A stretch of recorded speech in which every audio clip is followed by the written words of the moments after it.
আজ প্রায় 5 বছর পর বাড়িতে যাচ্ছি। আর এই 5টা বছর না আমার পরিবারের কেউ আমার সাথে দেখা করেছে বা যোগাযোগ করেছে, আর না আমি ভাবিনি কখনো আমাকে আবার আমার পরিবারের সম্মুখীন হতে হবে। তবু নিয়তি যখন যেখানে দরকার তখন সেখানে পাঠিয়ে দেয়, কারণ নিয়তি কোনো অজুহাত মানে না। আমার জীবনটা যোগসূত্র আমি আজও বুঝতে পারিনি। যাকে ভালোবেসেছি সেই ছেড়ে দিয়েছে, যার হাত ধরেছি কিছু রাস্তা চলার পর সে হাত ছেড়ে দিয়েছে। কষ্ট পেতে পেতে আজও আমি শেষ হয়ে গেছি। ভালোবাসার বদলে পেয়েছি শুধু ধোঁকা। কষ্ট পেয়ে যাকে আঁকড়ে ধরতে চেয়েছি সেই আরও বেশি কষ্ট দিয়েছে। অতীতের অনেক প্রশ্নের উত্তর আজও পাইনি। আমার প্রশ্ন শুধু একটাই, কেন আমার সাথে এমন হলো? ট্যাক্সি ড্রাইভারের কথা শুনে বাস্তবে ফিরলাম। ভাই সাহেব, চলে এসেছি। ট্যাক্সি থেকে নেমে বাসের একটা সিটে বসে পড়েছি। 5 মিনিট পর বাস ছাড়বে। আমি আমার নির্ধারিত আসনে বসে পড়ি। ঠিক তখনই একটা বোরকা পরা মেয়ে আমার সাথে এসে বসতে লাগলো। এই যে একটু সরে যাবেন, আমি আমার সিটে বসতাম। মেয়েটার কণ্ঠ শুনে মনে হলো আমার চেনা, যার জন্য আজ সব থেকেও নেই। আজও তার উত্তর পেলাম না। আমার দোষটা কি ছিল? হেল, সিটটা আমার। আমি কিছু না কিছু বলে সিট থেকে উঠে তাকে তার সিটে বসার জন্য জায়গা দিলাম। বাসে ওঠার কিছুক্ষণ পর ছেড়ে দেয়, আর আমি কানে হেডফোন লাগিয়ে ফেলে আসা দিনগুলোর কথা ভাবতে লাগলাম। কতই না আনন্দের ছিল শৈশবের সেই দিনগুলি। কিশোর, কিন্তু যৌবনের বয়সটা যে আবেগের আর কষ্টের হবে তা বুঝতেই পারিনি। আপনারা হয়তো কিছুই বুঝতে পারছেন না। তাহলে চলুন ঘুরে আসি আমার ফ্ল্যাশব্যাকে। আমার নাম হলো সাইফুল ইসলাম পারভেজ, মা বাবার একমাত্র ছেলে। তবে এটা ভাববেন না আমি তাদের একমাত্র সন্তান। যদি তা ভাবেন তাহলে ভুল করবেন, কারণ আমার একটা আদরের ছোট বোন আছে। ওর নাম ফাহিমা আক্তার তন্নি। এই ভাইয়া, ভাইয়া উঠ না, দেখ কত বেলা হয়ে গেছে। ওই যায় এখান থেকে। সারাক্ষণ খালি মশার মতো কানের কাছে ঘ্যান ঘ্যান করা ছাড়া তোর আর কোনো কাজ নেই? কি আমি মশা? দাঁড়া, তোর ব্যবস্থা করতেছি। তোর যা করার করে নেই। এখন আমি তোর ভাবিদের সাথে ঘুমের মধ্যে রোমান্স করব। তোর রোমান্স বের করতেছি। এই বলে আমার উপর বিনা মেঘে বৃষ্টিপাত হতে লাগলো। ওই, তুই এটা কি করলি? আমার ঘুমটা কি শত্রুতা করেছে যে এভাবে আমাকে ভিজিয়ে দিলি? কি করেছে তোর ঘুম? আমার যে আজ 9টায় স্কুলে যেতে হবে সেটা তোর মনে নেই? তো যা, আমাকে কেন বলছিস? আজ তোর 3rd ইয়ারের রেজাল্ট দেবে, তোর মনে নেই? আরে, এটা তো মনেই ছিল না। আজ যে কি হবে তা আল্লাহ জানে। তাই তাড়াতাড়ি ঘুম থেকে উঠে ফ্রেশ হয়ে বোনকে নিয়ে স্কুলে রেখে আমি ভার্সিটির দিকে যাই। কলেজে যাবার পর কলেজের মাঠের মাঝে আসতেই কিছু একটার সাথে ধাক্কা খেয়ে পড়ে যাই। যে আমাকে ধাক্কা দিয়েছে তাকে যখনই কিছু বলতে যাব তখনই... ওই পোলা, দেখে চলতে পারিস না? চোখ কি চাঁদে রেখে আসছিস? কেমন লাগে বলুন? নিজের ধাক্কা দিয়ে ফেলে দিল আমাকে। কোথায় সরি বলবে তা নয়, উল্টে আমাকেই গালি দিচ্ছে। তাই আমি বলতে লাগলাম, ওই সেমরি, আমার চোখ যেখানে থাকার কথা সেখানে আছে, কিন্তু তোর চোখ মনে হয় কোনো ময়দার দোকানে রেখে আসছিস, যার কারণে আমার মতো একটা কিউট ছেলের সাথে ইচ্ছা করেই ধাক্কা খেলি। আর এদিকে মাইয়া দেখে রেগে পাকা টমেটোর মতো হচ্ছে। মনে হলো টমেটো একটু খেয়ে দেখি, কিন্তু আমার দুর্ভাগ্য যে আমি টমেটো খাই না। ওই কি বললি? আমি তোরই ইচ্ছা করে ধাক্কা মারছি, তাই না? এবার দেখ। এই বলে একটা ধাক্কা দিয়ে মাইয়া ওখান থেকে পার হয়ে গেল, আর আমি কিছুই করতে পারলাম না। যাই হোক, তারপর মাটি থেকে উঠে বান্দরদের খুঁজতে লাগলাম, কিন্তু একটাকেও খুঁজে পেলাম না। তাই মনে করলাম ক্লাসরুমে থাকতে পারে। ক্লাসরুমের দিকে যেতেই দেখি সব কয়টা বাদর মোবাইলে কি যেন দেখছে আর হাসতে হাসতে মাটিতে পড়ে যাচ্ছে। আমি মনে করলাম হয়তো কোনো ফান ভিডিও দেখছে, তাই ওদের এই অবস্থা। ওদের কাছে যেতেই রাজীব বলে উঠল, কিরে মামা, তুই তো ফেমাস হয়ে গেলি। কেন রে, আমি এমন কি করলাম যে ফেমাস হয়ে গেলাম? আর আমি তাই জানি না। কি করেছিস মানে? এই দেখ, কলেজের মাঠে তোর কত সুন্দর রোমান্টিক ভিডিও। তারপর ভিডিও দেখে তো আমার মাথায় হাত। এটা কিভাবে সম্ভব? কখন, কিভাবে ওই বদমাইশ মেয়েটাকে করলাম? তখনই মনে পড়লো, এই জন্যই তো বলি, যখন প্রথমে মেয়েটার সাথে ধাক্কা খেয়ে পড়ে যাই তখন কেন যেন মনে হচ্ছিল ঠোঁটের কোনো কিছুর ছোঁয়া পেয়েছি। এখন এই ভিডিও বাড়ির কেউ দেখলে আমি তো শেষ। তাই ওদের বললাম, দোস্ত, তোরা ভিডিওটা ডিলিট করে দে, যদি বাড়ির কেউ দেখে তো আমি শেষ। এসব আমাদের বলে লাভ নেই, এই ভিডিও কলেজের সবার কাছে আছে, লাইভ টেলিকাস্ট হয়েছে। কি বলছিস? ঠিকই বলেছি, তোর ভাগ্যটা আজ বেশি ভালো। আমাদের মধ্যে তুই শুধু পরীক্ষায় পাশ করেছিস। পরীক্ষায় পাশ করেছি, ভালো খবর, কিন্তু আজ যা হলো সেটা বাড়িতে জানলে আমি শেষ। তারপর মন খারাপ করে বাড়ির দিকে যাচ্ছি আর ভাবছি, আজকে যে কার মুখ দেখে ঘুম থেকে উঠেছি সব ওর জন্য।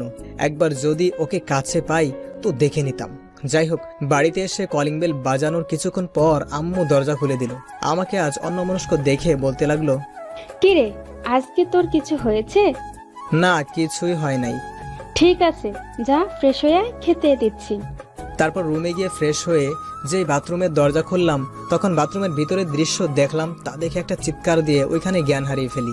আপনারা হয়তো ভাবছেন আমি বাথরুমের ভিতরে এমন কি দেখে জ্ঞান হারালাম। তাহলে শুনুন, আমি যে বাথরুমের দরজা খুললাম অমনি দেখি কলেজের ওই ডাইনি মেয়েটা আমার বাথরুমে রয়েছে। এই অবস্থা আমি জ্ঞান হারাবো না তো কি করব, যদি তাও আবার কোনো ডাইনি মাইয়া হয়। যাই হোক, যখন জ্ঞান ফিরলো তখন দেখি বাড়ির সবাই আমাকে ঘুরে ঘুরে দেখছে। আমি কিছু বলতে যাব তখনই আম্মু বলতে লাগলো, কিরে বাদর, বাড়ির সবাইকে তেলাপোকা দেখিয়ে ভয় দেখাস, আজ নিজেই তেলাপোকা দেখে ভয়ে জ্ঞান হারিয়েছিস? এসব কি বলছো তুমি? আমি কখন তেলাপোকা থেকে জ্ঞান হারিয়েছি? আমি তো না খালা, উনি তো তেলাপোকা দেখে ভয় পায় নাই, ভয় পেয়েছে তেলাপোকাদের বিয়ে দেখে। ওই কি সব বাজে কথা বলছেন? আমি কখন এসব বললাম? আমি নিজে দেখলাম, আপনি যেই বাথরুমের দিকে যাবেন তখনই তেলাপোকা আপনার মাথায় পড়ার সাথে সাথে জ্ঞান হারালেন। ওই সেমডি, তোরে কিন্তু আমি এখন। তুই চুপ থাক, তুই যে মিথ্যা বলছিস তা তোর অবস্থা দেখে বোঝা যাচ্ছে। এখন ফ্রেশ হয়ে খেতে আয়। ঠিক আছে, আমি তো মিথ্যা বলছি, তবে একটা বিষয় মাথাতে ঢুকছে না। এই মেয়েটা কে, আর আমার রুমেই বা কি করছে? ওহ, তুই তো বাড়িতে ছিলি না, সেই সময় ছোঁয়া এসেছে। আরে বাবা, আমি তো ওর নাম শুনতে চাই না। বলছি যে এই মেয়েটার পরিচয় কি, আর আমার রুমেই বা কি করে? আমাকে তো বলতে দিবি। এ হলো ছোঁয়া, আমার দুঃসম্পর্কের এক বোনের মেয়ে, এখানে থাকতে এসেছে। ও, তা কতদিনের জন্য এসেছো? ও এখানে তোদের কলেজে ভর্তি হয়েছে, তাই আজ থেকে এখানে তোর রুমে থাকবে। ও আচ্ছা, কি আমার সাথে আমার রুমে থাকবে মানে?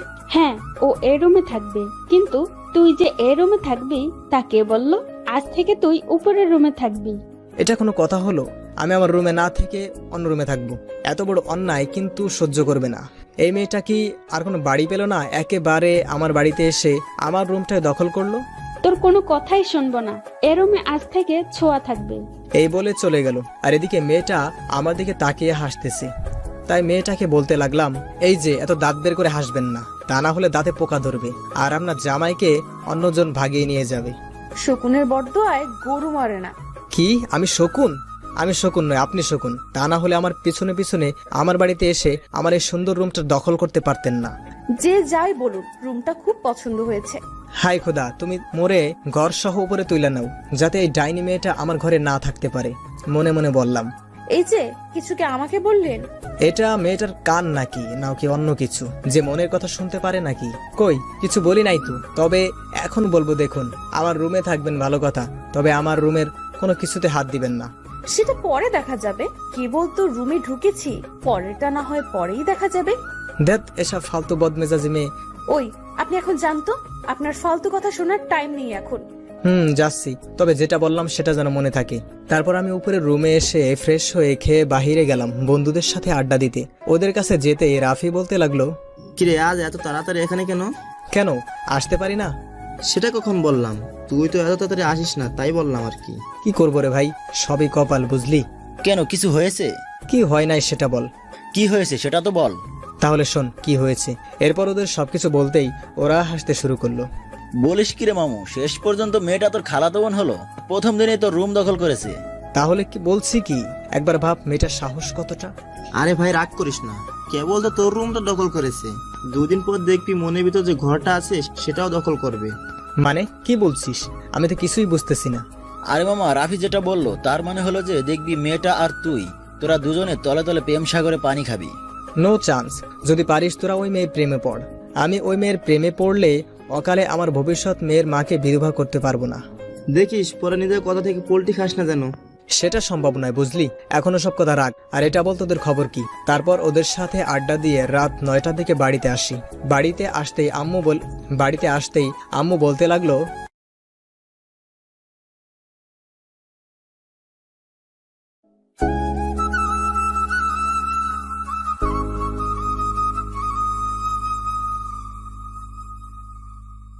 সেটা সম্ভব নয়, বুঝলি? এখনো সব কথা রাখ, আর এটা বল তোদের খবর কি। তারপর ওদের সাথে আড্ডা দিয়ে রাত 9টার দিকে বাড়িতে আসি। বাড়িতে আসতেই আম্মু বলতে লাগলো, কে রে, এতক্ষণ কোথায় ছিলি? বাড়ি থেকে বের হলে কি তুই বাড়ির কথা বলে যাস? এটা তুমি বলতে পারলে? জানো, আমি যখনই বাড়ি থেকে বাইরে যাই সব সময় তোমাদের কথা মনে পড়ে। তোর ওইসব চাপাবাজি বন্ধ কর। অনেক শুনেছি তোর এসব কথা। বাড়িতে কাজ করতে করতে আমার কোমর ব্যথা ধরে গেল। তোমাকে কতদিন বলেছি একটা কাজের লোক রাখো, কিন্তু না। কাজের লোক রেখে কি হবে? ওই একটু কাজে হাতে হাত লাগাবে, কিন্তু আমার সাথে সারাদিন কে কথা বলবে? না, ব্যাপারটা দেখছি অন্যদিকে যাচ্ছে, কথার প্রসঙ্গ পাল্টাতে হবে দেখছি। ঠিক আছে আম্মু, এখন থেকে তোমার সব কথা শুনবো, তার আগে খেতে দাও, খুব ক্ষুধা লেগেছে। তোর কথার কোনো বিশ্বাস নেই। তোকে বলেই বা কি হবে? আমি তোদের কি হই?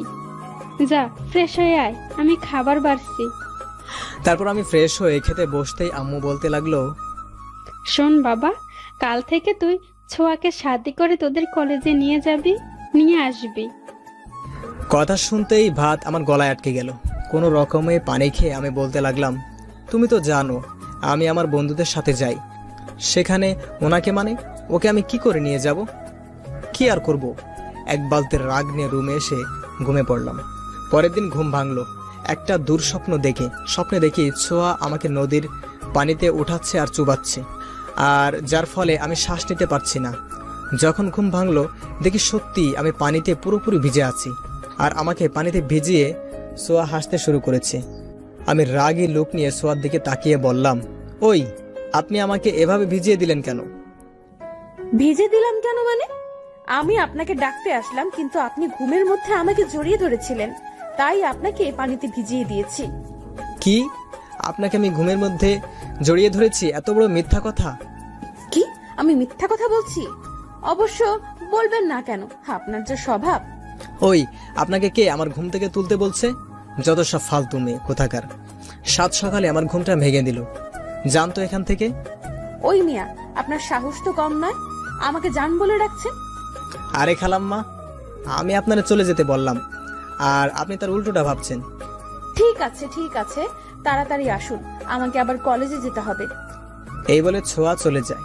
তারপর আমি বাথরুমে গিয়ে ফ্রেশ হয়ে এসে দেখি বিছানার উপর আমার একটা প্রিয় টি শার্ট রাখা। এটা পুরনো কারো কথা মনে করিয়ে দিল। কিন্তু কে এটা এখানে রাখলো? এতদিন তো কেউ আমার জন্য কোনো কাপড় এভাবে রাখতো না। যাই হোক, টি শার্টটা আমি আলমারিতে তুলে রাখি আর অন্য একটা টি শার্ট পরে নিচে আসি। তারপর খাবার খেয়ে রিয়া আর সোয়াকে নিয়ে কলেজের থেকে রওনা হই। বোনকে ওর স্কুলে রেখে আমি আর সোয়া একসাথে কলেজে যাই। কলেজে আমাকে আর সোয়াকে একসাথে যাওয়া দেখে বান্দরগুলো আমাকে পচাতে লাগলো। তারপর থেকে সোয়া আর আমি প্রতিদিন একসাথে কলেজে যাই আর আসি, যার ফলে আমার আর সোয়ার মধ্যে খুব ভালো বন্ধুত্ব হয়। বয়ফ্রেন্ড যদি কোনো ভুল করে তাহলে গার্লফ্রেন্ড যেমন শাসন করে, ঠিক তেমনই ছোঁয়াও আমাকে তেমন শাসন করত।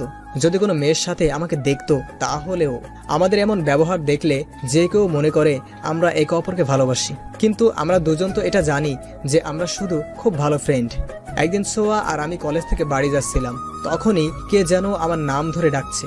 কে ডাকছে তা দেখার জন্য পিছনে ঘুরতেই দেখি আমার স্কুল লাইফের ফ্রেন্ড মিম আমার সামনে আসলো। ওকে কিছু বলতে যাব, তখনই ও বলতে লাগলো, কি রে, তুই কি বয়রা হয়েছিস? সেই কখন থেকে ডেকে চলেছি। সরি দোস্ত, রাগ করিস না, আমি বুঝতে পারি নাই যে তুই আমাকে ডাকছিস। তা পারবি কিভাবে? পাশে এত সুন্দরী একটা মেয়ে থাকলে যে কেউ বয়রা বা অন্ধ হতে পারে। ওই হারামি, চুপ করবি?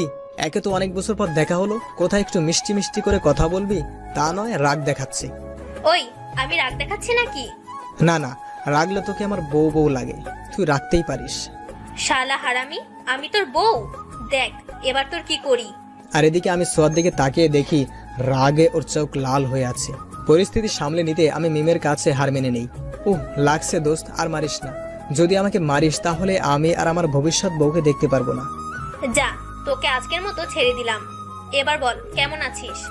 এতক্ষণ মেরে যা অবস্থা করলি, এতে কেউ ভালো থাকতে পারে নাকি? ও তাই?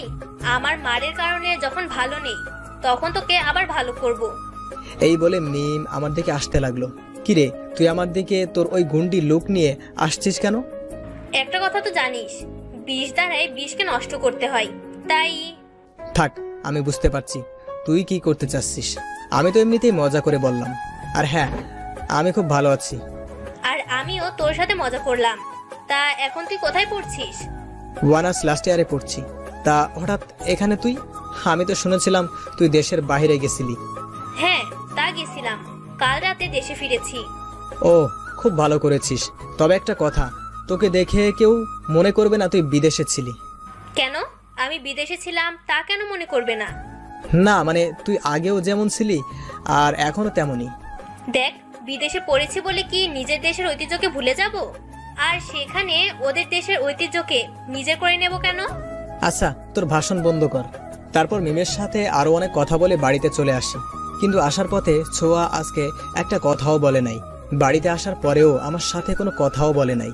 ও আমার সাথে কথা বলছে না দেখে ভাবলাম হয়তো কোনো কারণে আমার উপর রাগ করেছে, তাই হয়তো আমার সাথে কথা বলছে না। ভাবলাম এখন ওর সাথে কিভাবে কথা বলি। অনেক ভেবেও কোনো বুদ্ধি মাথায় এলো না। তাই ভাবলাম যখন রাতে ছোঁয়া ছাদে যাবে তখন ওর সাথে কথা বলবো। রাতে খাওয়ার পর আমি ছাদে চলে যাই। অনেকক্ষণ থাকার পরেও যখন ছোঁয়া ছাদে আসলো না তখন ভাবলাম হয়তো আজও ছাদে আসবে না। তাই আমি ছাদ থেকে যখন চলে যাব তখনই মনে হলো কেউ হয়তো ছাদে আসছে। ছাদে দাঁড়িয়ে আছি আর একজনের কথা খুব মনে পড়ছে। সে যদি থাকতো তাহলে কতই না ভালো হতো, কিন্তু সে আমার সাথে বিশ্বাসঘাতকতা করেছে। আমি যে আজও তাকে ভুলতে পারিনি। এসব ভাবতে ভাবতে চোখের কোণায় পানি চলে আসলো। অনেকক্ষণ ছাদে দাঁড়িয়ে আছি, কেউ আসছে না। যখন চলে যাব ঠিক তখনই দেখি ছোঁয়া ছাদে আসছে আর ওর চোখ দুটো এখনো খুব লাল হয়ে আছে, যা দেখে মনে হচ্ছে ও হয়তো অনেক কেঁদেছে। কিন্তু এটা বুঝলাম না ও কি জন্য কাঁদছে। যাই হোক, ছোঁয়া যখন আমাকে ছাদে দেখলো তখনই চলে যেতে ধরলো আর আমিও অমনি ওর একটা হাত টেনে ধরি। এতে ছোঁয়া রেগে যায়। কি ব্যাপার, আপনি আমার হাত ধরেছেন কোন সাহসে? তুমি আমাকে আপনি করে বলছো কেন? আর তোমার হাত কি আমি ধরতে পারি না? সেটা আপনাকে বলতে বাধ্য নই। আমি কাকে কি বলে ডাকবো, আর একটা কথা মনে রাখবে, এভাবে বিনা অনুমতিতে আমার হাত ধরার সাহস দেখাবেন না। আমি ওর কথা শুনে মনে খুব কষ্ট পাই। আগে যখন ওর হাত ধরেছি কিন্তু ও কিছুই বলে নাই। মনে কষ্ট চাপা রেখে ওকে বললাম, তোমাকে সরি, আপনাকে একটা কথা বলতে পারি কি? যা বলার তাড়াতাড়ি বলেন, আমি ঘুমাতে যাব। ও, আপনার আজকে হয়তো ঘুম পাচ্ছে, তবে চিন্তা করবেন না। একটা কথাই জানতে চাই, আজকে কলেজ থেকে ফেরার পর আপনার এমন কি হয়েছে যে আপনি আমার সাথে ভালোভাবে কথা বলছেন না? তোর সাথে কিসের ভালোভাবে কথা বলতে হবে? হ্যাঁ, জানা তোর সুন্দরী বান্ধবীর কাছে, যার সাথে মিষ্টি মিষ্টি কথা বলতে পারবি, তার গায়ে হাত দিতে পারবি। সোয়া, এসব কি বলছো? ও আমার ফ্রেন্ড, আর ফ্রেন্ডের সাথে কি কথা বলতে পারবো না নাকি? কেন, তুই কোন মেয়ের সাথে কথা বলবি জানিস? তুই যখন কোনো মেয়ের সাথে কথা বলিস আমার কতটা খারাপ লাগে। এমন মনে হয় আমি আমার সবচাইতে দামি কিছু হারিয়ে ফেলছি। মানে কি এসব কথার? আমি তো কিছুই বুঝতে পারছি না। তোকে কিভাবে বোঝাবো আমি তোকে ভালোবাসি? আমি ওর কথা শুনে স্তব্ধ হয়ে গেলাম। কি বলছে এসব? আমি আর কোনো মায়ায় জড়াতে চাই না আর কারো ছলনার শিকার হতে। আমি নিজেকে সামলে বললাম, দেখো সোয়া, তুমি এখনো অনেক ছোট, আর তুমি যাকে ভালোবাসো বলছো সেটা ভালোবাসা না, এটা ক্ষণিকের মোহ, যেটা একসময় কেটে যাবে। একসময় মনে হবে আমি তোমার জীবনে বড় ভুল। আমি আর কোনো মা। তুমি কি বলতে চাচ্ছিলে? কিসের মা? বাদ দাও ওইসব, আর ভালোবাসার চিন্তাটাও। তুমি জীবনে আমার চেয়ে ভালো ছেলে পাবে। আমার তোমার চেয়ে ভালো ছেলের দরকার নেই, আমার শুধু তোকে দরকার, আর তা যে কোনো মূল্যেই হোক না কেন। হয়তো তুমি আমার কথা বুঝতে পারো নাই, নয়তো আমি তোমাকে বোঝাতে পারি নাই। কেন বুঝতে পারছো না? তোমাকে আমি ভালোবাসতে পারবো না? কেন ভালোবাসতে পারবে না? কি নেই আমার মধ্যে? নাকি তুমি ওই মেয়েটাকে পছন্দ করো? দেখো, ও শুধু আমার ফ্রেন্ড। আর শেষ একটা কথা, ভালোবাসতে গেলে একটা সুন্দর মন থাকতে হয়, যা আমার হয়তো নেই। ভালো থেকো, আসি। ও, আর একটা কথা, আমার বলা কথাগুলো একটু ভেবে দেখো।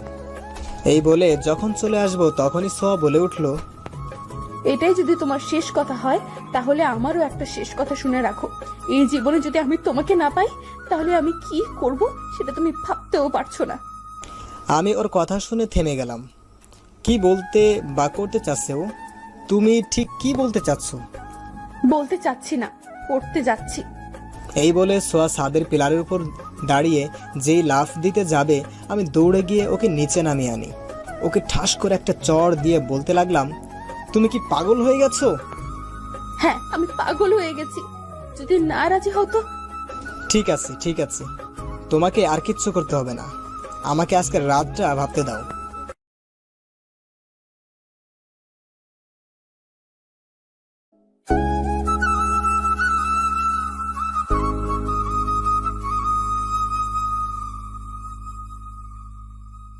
হ্যাঁ, আমি পাগল হয়ে গেছি, যদি না রাজি হও তো। ঠিক আছে ঠিক আছে, তোমাকে আর কিচ্ছু করতে হবে না, আমাকে আজকের রাতটা ভাবতে দাও। ঠিক আছে, আজকের রাত কেন দরকার হলো? যত ইচ্ছা তত সময় নাও, কিন্তু উত্তর হ্যাঁ ছাড়া আর কিছুই যেন না হয়। তারপর আমি ওখান থেকে নিজের রুমে এসে ভাবতে লাগলাম কি করা যায়। আবার কেন এক নতুন মায়ায় আমি জড়াতে যাচ্ছি। এই মায়া আমাকে শুধু কষ্ট দেয়, তাই আর কোনো মায়ায় জড়াবো না। অনেক ভেবে একটাই উপায় বের করলাম, ওকে ওর পাগলামো থেকে বের করে আনতে হবে।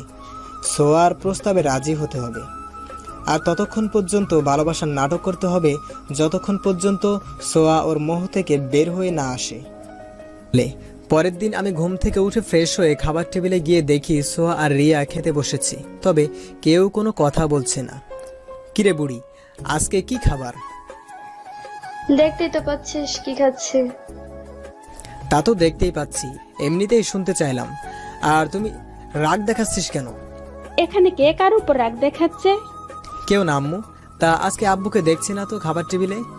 তোর আব্বু আজকে একটু তাড়াতাড়ি অফিসে চলে গেছে। ও ঠিক আছে, আমাকে খেতে দাও, খুব ক্ষুধা লেগেছে। ঠিক আছে, বসে পড়, আমি খাবার দিচ্ছি।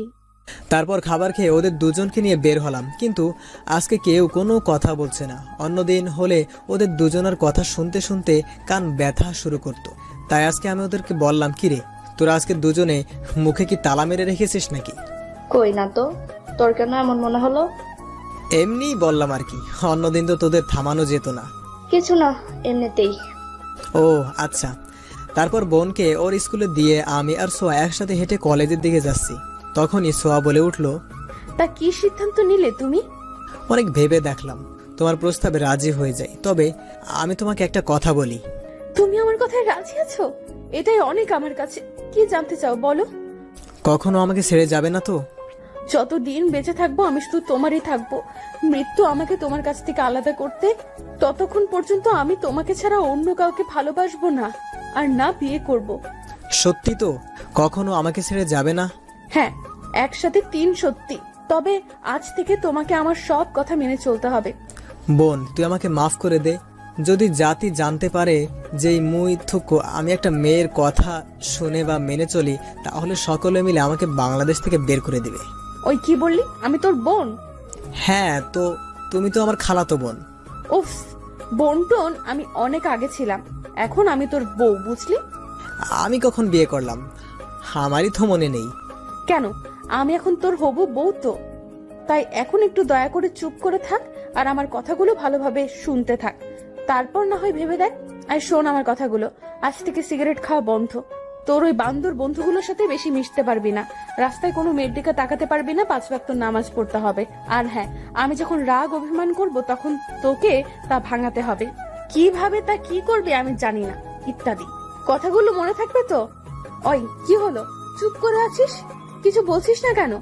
আমার কথা তোর কানে ঢুকছে নাকি এক কান দিয়ে ঢুকিয়ে অপর কান দিয়ে বের করে দিয়েছিস? কি হলো, কথা বলছিস না কেন? আমার কিন্তু রাগ হচ্ছে।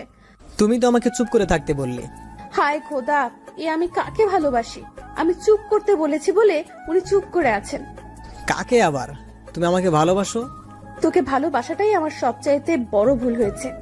এই তো ইন্টেলিজেন্ট গার্ল, একদিনেই বুঝে গেছো তুমি ভুল মানুষকে ভালোবাসতে চলেছো। তাই একটা কথা বলি, কি? এক কাজ করো, আমার সাথে ব্রেকআপ করো, আর আমার থেকে ভালো কোনো ছেলের সাথে প্রেম করো।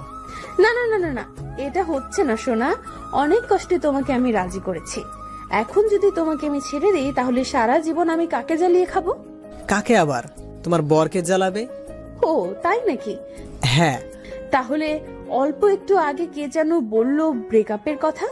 আরে আমি তো বলেছি যাতে তুমি কোনো ভালো ছেলেকে বিয়ে করে তার জীবনটা তেনা তেনা করে দিতে পারো। আমিও তো সেটাই করতে চাই। ওকে, তাহলে আজ থেকে ব্রেকআপ, কেমন? আরে আমাদের রিলেশনের এখনো একদিনও হয় নাই, আর তুমি বলছো এখনই ব্রেকআপ? তুমি এত বোকা কেন বলো তো? শুভ কাজে দেরি করতে নেই, এটা তুমি জানো না? দেখছো, আমি তো এটা জানতামই না। ঠিকই বলছো, শুভ কাজে দেরি করতে নেই। তাহলে আমি দেরি কেন করছি? আমিও তো সেটাই তোমাকে বলছি। তাহলে আজকে আমাদের রিলেশন শুরু, আর আজকেই শেষ। তাই? হ্যাঁ, আর দেখবে আমাদের এই লাভ স্টোরি একটা ইতিহাস হয়ে থাকবে। হ্যাঁ, আমিও চাই আমাদের লাভ স্টোরিটা ইতিহাস হয়ে থাক। তাই আমি চাচ্ছি কি, হ্যাঁ বলো, কি চাচ্ছ? আজকেই তো আমাদের রিলেশনটা শুরু হয়েছে, তাই এটাকে একটু আলাদাভাবে শেষ করবে, তাই তো? বাবু বাবু দেখছি খুব খুশি হয়েছো। যখন খুশি হয়েছো তাহলে এক কাজ করি, এখন সোজা কাজে অফিসে চলে যাই। নয় হ্যাঁ। না না, এখন বিয়ে করব না, তার থেকে বরং তোমার সাথে আগে প্রেম করি। আরে তুমি না এক্ষুনি বললে তুমি ব্রেকআপ করবে। ভুল করে বলে ফেলেছি, এবারের মতো মাফ করে কলেজে চলো। তা তুমি বললেই সব হবে নাকি? তুমি যখন কাজে অফিসে যাবে না, তখন এক কাজ করি, কলেজে যেয়ে সোজা বাড়িতে যাই। কেন, ক্লাস করবে না? না, বাড়িতে খুব গুরুত্বপূর্ণ একটা কাজ আছে। ও আচ্ছা, তা কি কাজ আছে বলা যাবে কি? হ্যাঁ, শুনতেই পারো। বাড়িতে যে খালা আর খালুকে বলবো আমরা একে অপরকে খুব ভালোবাসি, তাই আমাদের যেন বিয়ে দিয়ে দেয়। এসব তুমি কি বলছো? আমাকে কি অকালে আমার বহুকে বিধবা করতে চাও? আরে না, আমি তোমাকে খুব ভালোবাসি, অনেক আগে থেকে। তোমাকে একটু পরীক্ষা করে দেখলাম। আমার বিশ্বাস হয় না। সত্যি বলছি। তাহলে এখানে আমাকে জড়িয়ে ধরো, তাহলে মানবো। হঠাৎ বাসটা ব্রেক করলো আর আমার ঘুম ভেঙে গেল, আর ফিরে এলাম অতীতের ভাবনা থেকে। বোরকা পরা মেয়েটা আমার কাঁধে মাথা রেখে ঘুমিয়ে আছে। বাস থামতেই সেও জেগে উঠল। তখন কন্ট্রাক্টর বলল, বাস এখানে 20 মিনিটের জন্য থামবে, যার যা প্রয়োজন সব করে নিতে পারেন। বোরকা পরা মেয়েটাকে আমার যেন কেমন মনে হলো চেনা। বাস থামতেই মেয়েটা নিচে নামলো, আমিও নামলাম। নেমে দেখি মেয়েটা দোকান থেকে কিছু কিনলো। আমারও খিদে পেয়েছিল, তাই আমিও কিনলাম। বাস ছাড়তে 5 মিনিট বাকি, তাই মেয়েটা বাসের দিকে যাচ্ছিল। তখন আমি মেয়েটাকে বললাম, হ্যালো, এই যে বোরকাওয়ালি। মেয়েটা পিছনে তাকালো আর বলল, আমাকে ডাকছেন? হ্যাঁ। কেন? আসলে আপনাকে কেমন যেন চেনা চেনা মনে হচ্ছে। সব ছেলেরা একই রকম বলে মেয়েটা পটানোর চেষ্টা করে। আরে আমিও এরকম নই। আমি আমার মুখ দেখাইনি, তাহলে কেমন করে আপনার চেনা চেনা মনে হয়? আপনার কণ্ঠ শুনে মনে হলো ঠিক সো। যখনই এই কথাটা বলি, মেয়েটা কেমন যেন ভয় পেয়ে গেল আর সাথে সাথে বাসে উঠে গেল। তারপর আমিও বাসে উঠে দেখি মেয়েটা মুখ থেকে কাপড় সরিয়ে পানি খাচ্ছে, কিন্তু মেয়েটা আমাকে দেখেনি। সেই চেনা মুখ। সে ভাবছে আমি তাকে চিনতে পারবো না, কিন্তু সে জানে না সে যখন থেকে বাসে উঠেছে তখন থেকে আমি বুঝতে পেরেছি তুমি কে। নিখুঁত অভিনয় তোমার। সেদিন বুঝতে পারিনি, কিন্তু আজ বুঝতে পেরেছি। তোমার এই অভিনয়ের জন্য আজ আমার সব থেকেও কিছুই নেই। আমি চাইলে আমি প্রতিশোধও নিতে পারতাম, কিন্তু নেইনি, কারণ কিছু প্রতিশোধ সময়ের উপর ছেড়ে দিতে হয়। সময় একদিন ঠিকই প্রতিশোধ নিয়ে নেবে। আমি গিয়ে সিটে বসলাম আর সেই দিনের কথা ভাবতে লাগলাম, যেদিন সোয়া আমাকে প্রথম জড়িয়ে ধরেছিল। আর পাগলামিগুলো মনে মনেই হেসে উঠলাম। আজও প্রশ্ন রয়ে গেছে, সেটা ভালোবাসা ছিল না, অন্য কিছু। আজও মনে আছে সেই দিনটা। আমি যখন মেয়েটার দিকে তাকালাম, ঠিক তখনই সে বলল, দেখুন, লাইন মারার একদম চেষ্টা করবেন না, আমি বিবাহিত। কথাটা শুনে আমি মুচকে হাসলাম আর বাইরে দেখতে লাগলাম। সূর্য এখন পশ্চিম আকাশে ঢলে পড়েছে। কয়েক ঘন্টা পরেই সে অস্ত যাবে আর রাত আসবে, যেটা আমার জন্য কষ্টের। জানালা দিয়ে দেখছি সবকিছু কেমন যেন পিছন দিকে যাচ্ছে, আর বাস সবকিছু ফেলে সামনের দিকে এগিয়ে যাচ্ছে। যে মেয়েটা বোরকা পরে আমার পাশে বসে আছে, সে ভেবেছে আমি তাকে চিনতে পারবো না। আমি তার ধারণাটাই ঠিক রাখতে চাই। সে স্বামীর সংসার নিয়ে সুখে আছে, থাক না। আমি আর তার মাঝে ঢুকতে চাই না। আমি না হয় অতীত নিয়েই থাকি। আজ থেকে 5 বছর আগে যখন ছোঁয়া আমার জীবনে এসে আবার ভালোবাসতে শিখিয়েছিল, আবার বাঁচতে শিখিয়েছিল, তখন এটা ভাবিনি যে আমার জীবন এভাবে পাল্টে যাবে। Flashback again. ওই একদম বাজে কথা বলবি না। তুই যে আমাকে ভালোবাসিস না তা আমি জানি, তাই তোকে এখন আমি বিয়ে করব। আরে আমি না তোমাকে খুব ভালোবাসি অনেক আগে থেকে। তোমাকে একটু পরীক্ষা করে দেখলাম। আমার বিশ্বাস হয় না। সত্যি বলছি। তাহলে এখনই আমাকে জড়িয়ে ধর, তাহলে মানবো। কি আর করা, বাধ্য হয়ে ও শর্ত মানতে হলো। সেই সাথে ওর মাথা থেকে বিয়ের ভূত নামিয়ে ওর সাথে কথা বলতে বলতে কলেজে চলে আসলাম। ওর ক্লাসে চলে গেল আর আমি বন্ধুদের কাছে গেলাম। ওদের কাছে যেতে রাফি আমাদেরকে তাকিয়ে বলে উঠল, জানিস রাজীব, আজকাল দেখি লিপস্টিকের দাম মনে হয় কমে গেছে। কি বলছিস মামা তুই? লিপস্টিকের দাম কমলে আমাকে আর আমার বাবার পকেট মারতে হতো না। কিন্তু তুই হঠাৎ করে কেন বললি যে লিপস্টিকের দাম কমে গেছে? তুই কি কারোর জন্য কিনেছিস নাকি?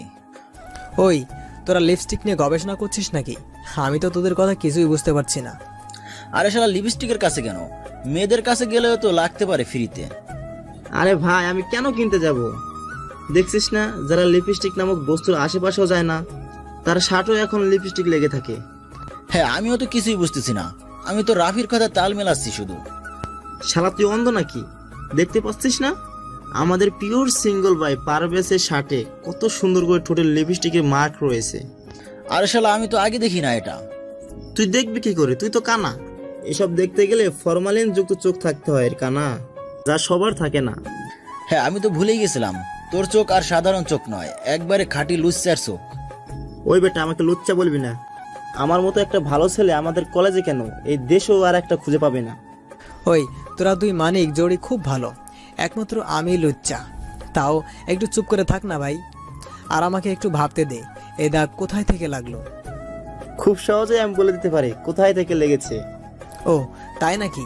তাহলে বল দে দেখি, কোথায় থেকে আর কিভাবে লেগেছে। কিভাবে আবার? সোয়াভাবে কাছ থেকে লেগেছে। দেখ কি যে বলিস। তখনই মনে পড়লো, আরে আসার সময় তো সোয়া আমাকে জড়িয়ে ধরেছিল, কোথাও এমনটা নয়তো তখনই সোয়া ইচ্ছে করে এমনটা করেছে। হ্যাঁ এটাই হবে। তাই তো বলি, যখন আমাকে ছেড়ে দিল তখন কেমন যেন বারবার হাসছিল, আর লোকজন আমাকে কেন ঘুরে ঘুরে দেখছিল। কি লুচ্চা মেরে বাবা, এইভাবে আমার মান সম্মান একেবারে কালার করে দিল। কিরে, কথা বলছিস না কেন? রোমাঞ্চের নাকি স্বপ্নের দুনিয়ায় হারিয়ে গেলি? তোর বাজে কথা বন্ধ কর। এবার মনে পড়েছি কিভাবে আমার শার্টে দাগ লেগেছে। তারপর ওদের শুরু থেকে শেষ পর্যন্ত সব কথা খুলে বলি। তা তো বুঝলাম, কিন্তু তুই যে ওকে বোঝানোর জন্য এখন নাটক করছিস। কিন্তু ও যদি তোকে সত্যি ভালোবেসে থাকে তখন কি করবি? সত্যিই তো, যদি এমনটা হয় তাহলে কি করব সেটা তখন দেখা যাবে। তারপর আমরা ক্লাস করে বাড়িতে চলে আসি। এরপর থেকে সোয়া আমার উপর কথায় কথায় রাগ অভিমান করে, আর রাগ অভিমান ভাঙাতে আমার খুব ভালো লাগতো। সব সময় আমাকে শাসন করত, এটা করা যাবে না, ওটা করা যাবে না, আজ এখানে বেড়াতে যাব, কাল ওখানে যাব, এই সেই। আর এসবের মাঝে আমি যে কখন ওকে ভালোবেসে ফেলেছি বুঝতেই পারিনি। আর যখন একবার ভালোবেসে ফেলেছি তাহলে ওকে সব সত্যি কথা বলে দেই, আমার মনের কথাটা বলবো, কিন্তু কিভাবে বলবো তা বুঝতে পারছি না। তাই রাজীবের কাছে একটা আইডিয়া চাইতেই ও বলে যে, তোর জন্মদিন কবে যেন? এই তো ফেব্রুয়ারি মাসের 19 তারিখে। কিন্তু কেন রে, এটা দিয়ে কি করবি? তাহলে এক কাজ কর, ওই দিন তুই ওকে সব সত্যি কথা বলে দিয়ে মাপ চাইবি, আর সেই সাথে তোর মনের মধ্যে ওর জন্য জমা করা ভালোবাসার কথা বলে দিবি। প্রথমে হয়তো ও তোকে একটু ভুল বুঝবে, তবে তুই যদি ওকে সত্যি কথাগুলো বলে দিস তাহলে তোকে মাফ করে দেবে, কারণ ও তোকে তো ভালোবাসে, তাই না? হ্যাঁ তুই ঠিকই বলছিস। আমি সোয়াকে ওই দিন সব সত্যি বলে দেব, সব কিছু নতুন করে আবার শুরু করব। হ্যাঁ তাই কর। তোকে অনেক অনেক ধন্যবাদ দোস্ত। ওই হারামি, এটাও জানিস না বন্ধুত্বের মধ্যে এই ধন্যবাদ কথাটা বেমানান। সরি দোস্ত। তারপর দেখতে দেখতে আমার জন্মদিন চলে আসলো। আজকের রাতটা কেটে গেলেই কালকে সকালে ওকে আমি আমার মনের সব কথা বলবো। এটা ভাবতেই কেমন যেন ভালো লাগছে। যাই হোক, রাতে খাবার খেয়ে ঘরে শুতে যাব, তখনই সোয়া আমার কাছে এসে বলল, বাবু তোমাকে একটা কথা বলবো, কথা দাও তুমি রাখবে। তুমি এভাবে বলছো কেন? বলো, কি বলবে? বলছিলাম কি, তুমি আজ রাত 12টার দিকে একটু আমার রুমে আসতে পারবে? কি বলছো? এত রাতে তোমার রুমে যদি যাই, আর তা যদি বাড়ির কেউ দেখে, তো বুঝতে পারছো কি হতে পারে। কেউ দেখবে না। কিন্তু কোনো কিন্তু না, তোমাকে আসতেই হবে। যদি না আসো তাহলে আমি এটা মনে করব যে তুমি আমাকে একটুও ভালোবাসো না। এটা আবার কেমন কথা? আমি তোমার কোনো কথা শুনতে চাই না। তুমি ঠিক সময়ে আমার রুমে আসবে, এটাই ফাইনাল। বাই। তারপর সোয়া ওর রুমে যায় আর আমি আমার রুমে চলে আসি। এখন আমি ঘড়ির দিকে তাকিয়ে আছি, কখন রাত 12টা বাজবে আর শুরু হবে এক নতুন অধ্যায়। আজ ছোঁয়াকে আমার মনের কথা বলে দেব আর শুরু করব এক নতুন অধ্যায়। কিন্তু এই নতুন অধ্যায় আমার জীবন পুরো বদলে দেয়। কিন্তু শালা সময়ও দেখছি আজকে খুব ধীরে ধীরে যাচ্ছে, যেতেই চাচ্ছে না। একদিকে ঘুম পাচ্ছে আর একদিকে মহারানীর হুকুম তালিম হয়েছে।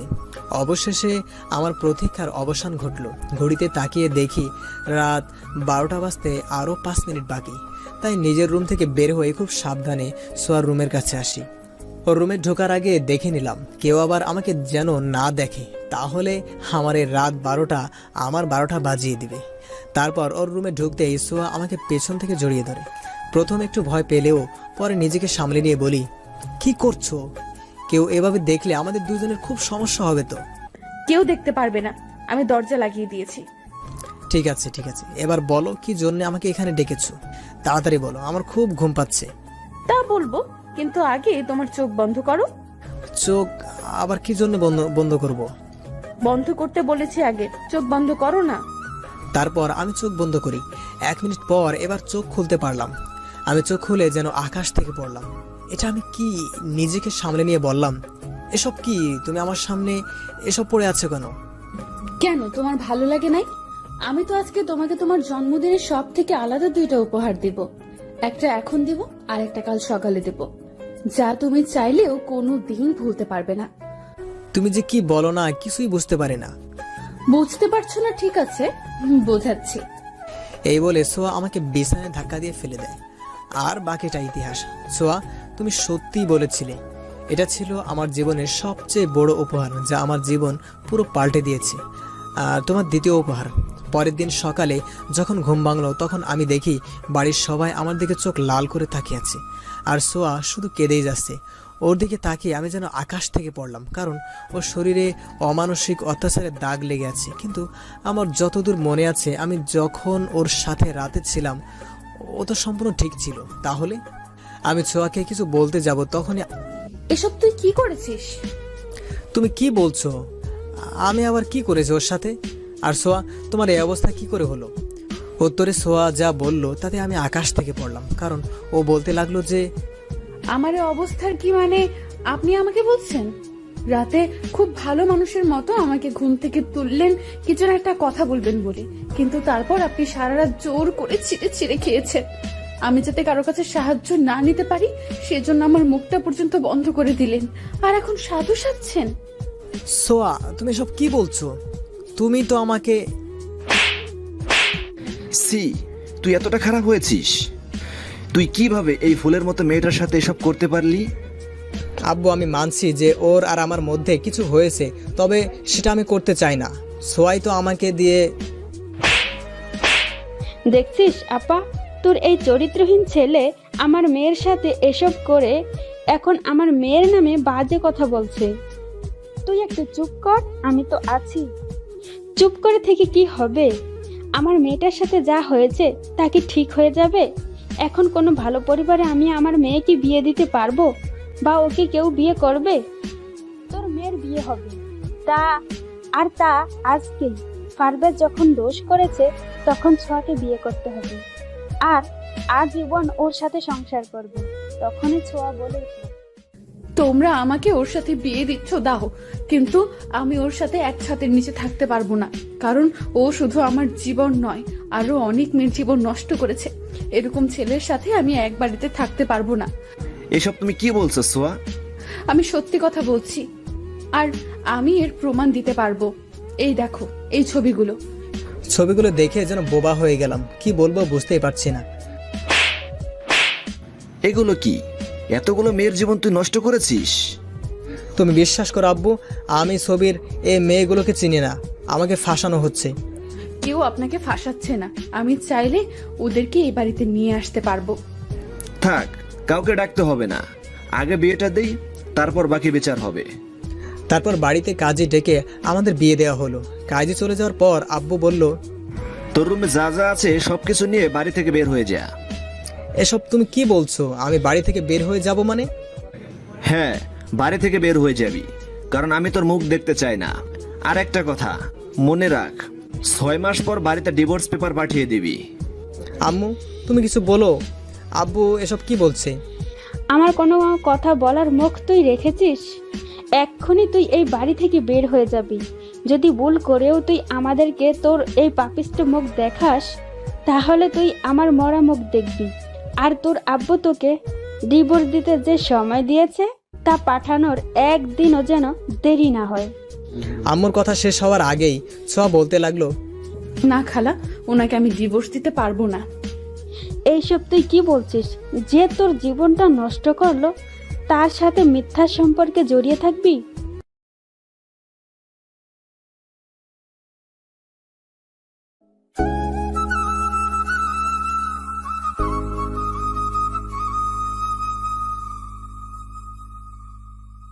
না খালা, ওনাকে আমি ডিভোর্স দিতে পারবো না। এইসব তুই কি বলছিস? যে তোর জীবনটা নষ্ট করলো তার সাথে মিথ্যা সম্পর্কে জড়িয়ে থাকবি? কি করব খালা, মেয়েদের জীবনে তো বিয়ে একবারই আসে, তবে অনেকেই দ্বিতীয় বিয়ে করে, তবে আমি তা করতে পারবো না, আর না ওর সাথে থাকতে পারবো না। ঠিক আছে, তুই যা ভালো মনে করিস। আর তুই এখনো এখানে আছিস? বের হয়ে যা। ঠিক আছে, চলে যাচ্ছি। তবে যাওয়ার আগে আমি একবার ছোঁয়ার সাথে আলাদাভাবে কথা বলতে চাই। ঠিক আছে, আপনি আমার সাথে আসুন। তারপর আমি ওর রুমে যেয়ে আমি বললাম, ছোঁয়া, তুমি আমার সাথে এটা কি করলে? আমি এমন কি করেছিলাম যার কারণে আমাকে আমার পরিবার থেকে আলাদা করলে? আমার চরিত্রে মিথ্যা দাগ লাগিয়ে দিলে কেন? এই ভালোবাসা ছিল তোমার? আমি জানতাম তুই এই কথাগুলো আমাকে বলবি, তাই সব কিছু গুছিয়ে রেখেছি। এই খামটা রাখ, এখানে এমন কিছু আছে যা দেখে তুই তোর সব প্রশ্নের উত্তর পাবি। আর কি যেন বললি? ভালোবাসা? হ্যাঁ, তোকে আমি খুব ভালোবাসি। তোর জন্য নিজের জীবনটা দিতেও পিছু পা হব না। তাই কাল রাতে আমি আমার সব চাইতে দামি জিনিসটা তোকে তোর বার্থডেতে উপহার দিয়েছি। কিন্তু তোকে ভালোবাসার আগে তোর সাথে ভালোবাসার অভিনয় করেছি। তবে অভিনয় করতে করতে যে তোকে ভালোবেসে ফেলেছিলাম তা বুঝতেই পারি নাই। কিন্তু তুই একটা কথা কি জানিস? আমি তোকে যতটা ভালোবাসি ঠিক ততটাই ঘৃণা করি। প্রথমে আমি বুঝতে পারছিলাম না। আমি ঠিক একদিকে ছিল ভালোবাসা, আরেকদিকে ছিল প্রতিশোধ। অনেক ভেবে আজকে যা করলাম তা অনেক ভেবে চিন্তেই করেছি। কারণ তোকে বলেছিলাম তোকে ছাড়া আর কাউকে বিয়ে করতে পারবো না, যা রেখেছি। আর একদিকে একজনকে কথা দিয়েছিলাম তোকে এমন শাস্তি দিব যাতে তুই যতদিন বেঁচে থাকবি ততদিন তুই যেন মৃত্যু যন্ত্রণা পাস। আর এই কথাও আমি রেখেছি, কারণ তুই তোর মাকে খুব ভালোবাসিস। তুই তাকে ছাড়া কিছুতেই ভাবতে পারিস না। আর একটা কথা তুই এখন বুঝতে পারবি, যখন পরিবারের কাছে মিথ্যে দোষী কেউ হয় তখন সে কতটা অসহায় হবি। তুমি এসব কি বলছো? আমি কিছুই বুঝতে পারছি না। ওই যে বললাম, তোর সব প্রশ্নের উত্তর এতেই পাবি। আর যদি কিছু বলার থাকে তো বলতে পারিস, আর যদি না থাকে তাহলে আসতে পারিস। না, আর কিছু বলার নেই। যে বাড়িতে তাদের ছেলেকে আজও চিনতে পারলো না, বাড়ি থেকে বের করে দিতে পারে, সেখানে থাকার চেয়ে না থাকা অনেক ভালো। তবে যাওয়ার আগে একটা কথা বলছি, জানি না এখানে এমন কি কারণ আছে যে যার জন্যে আমার সাথে এমন করলো। যদি এখানে তেমন কিছু না থাকে, মানে যে কারণটা এখানে আছে বলছো তা যদি মিথ্যে হয়, তবে তুমি তোমার জীবনের সবচাইতে বড় ভুল করলে, যার মাসুল তোমাকে সারা জীবন দিতে হবে। আসি, বেঁচে থাকলে হয়তো একদিন ঠিক দেখা হবে। হঠাৎ কারো ডাকে ঘোর কাটলো, যে দেখি চলে এসেছি। বাস থেকে নামলাম, তার সাথে বোরকা পরা মেয়েটাও। সে চলে যেতে লাগলো আর আমি দেখতে লাগলাম। আজ নিজেকে প্রশ্ন করছি, মানুষ বড় অদ্ভুত, সে কথা দিয়ে খুব সহজেই ভুলে যায়। সোয়া, তুমি যতই নিজেকে আড়াল করার চেষ্টা করো না কেন, আমি ঠিক তোমাকে বুঝতে পেরেছি। তুমি হয়তো স্বামীর সংসার নিয়ে অনেক সুখে আছো, আমাকে দেওয়া কথা হয়তো ভুলেই গেছো। আর মনে রাখবেই বা কেন? তুমি তো অভিনয় করেছিলে। তারপরেও দোয়া করি তুমি সুখে থাকো, আর আমি না হয় কষ্ট নিয়েই থেকে গেলাম। আজ 5 বছর পরে সেই চিরচেনা শহর কতটা না পাল্টে গেছে। এখানে লুকিয়ে আছে আমার ছোটবেলা। আজ 5 বছর পরে সেই চিরচেনা শহর কতটা না পাল্টে গেছে। এখানে লুকিয়ে আছে আমার ছেলেবেলা, বন্ধুদের সাথে কাটানো দিনগুলো, আমার জীবনের সুখের দিনগুলো, যার আজ সময়ের মধ্যে চাপা পড়ে গেছে। শহরটা ধরেছে নতুন রূপ, ঘটেছে নতুন মানুষের আগমন। চেনা শহরটা আজ অচেনা হয়ে গেছে, আর এই শহরে আধুনিকতার ছাপ পড়েছে। আমি হেঁটে চলছি এই শহরের পথ ধরে। আজ নিয়তি আমাকে আবার এইখানে নিয়ে এসেছে। আমি এইখানে অফিসের দেওয়া একটা বাড়িতে উঠব। অফিস থেকে দেওয়া বাড়ির সামনে দাঁড়িয়ে আছি। চারদিকে অন্ধকার নেমে এসেছে।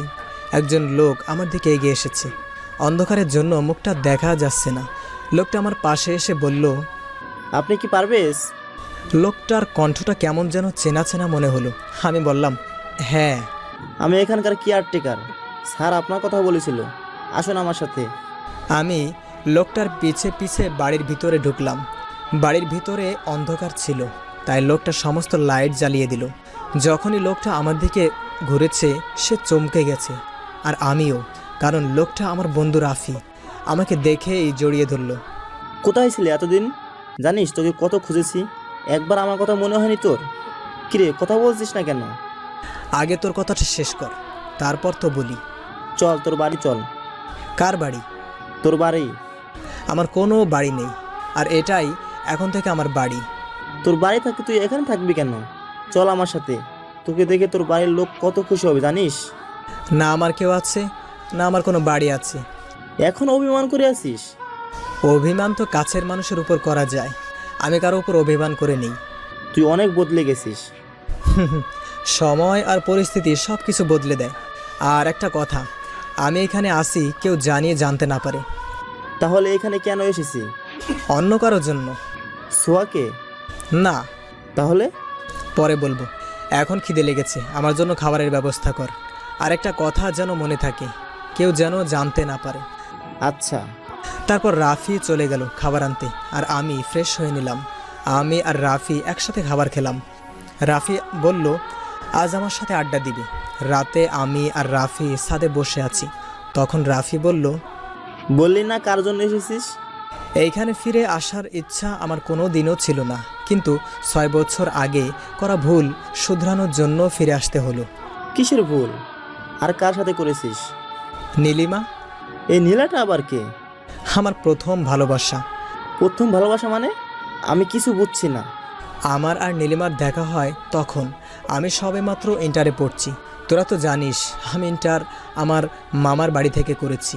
হ্যাঁ জানি। তা নীলিমার সাথে তোর পরিচয় হলো কেমন করে? নীলিমা তখন 10ম শ্রেণীতে পড়তো।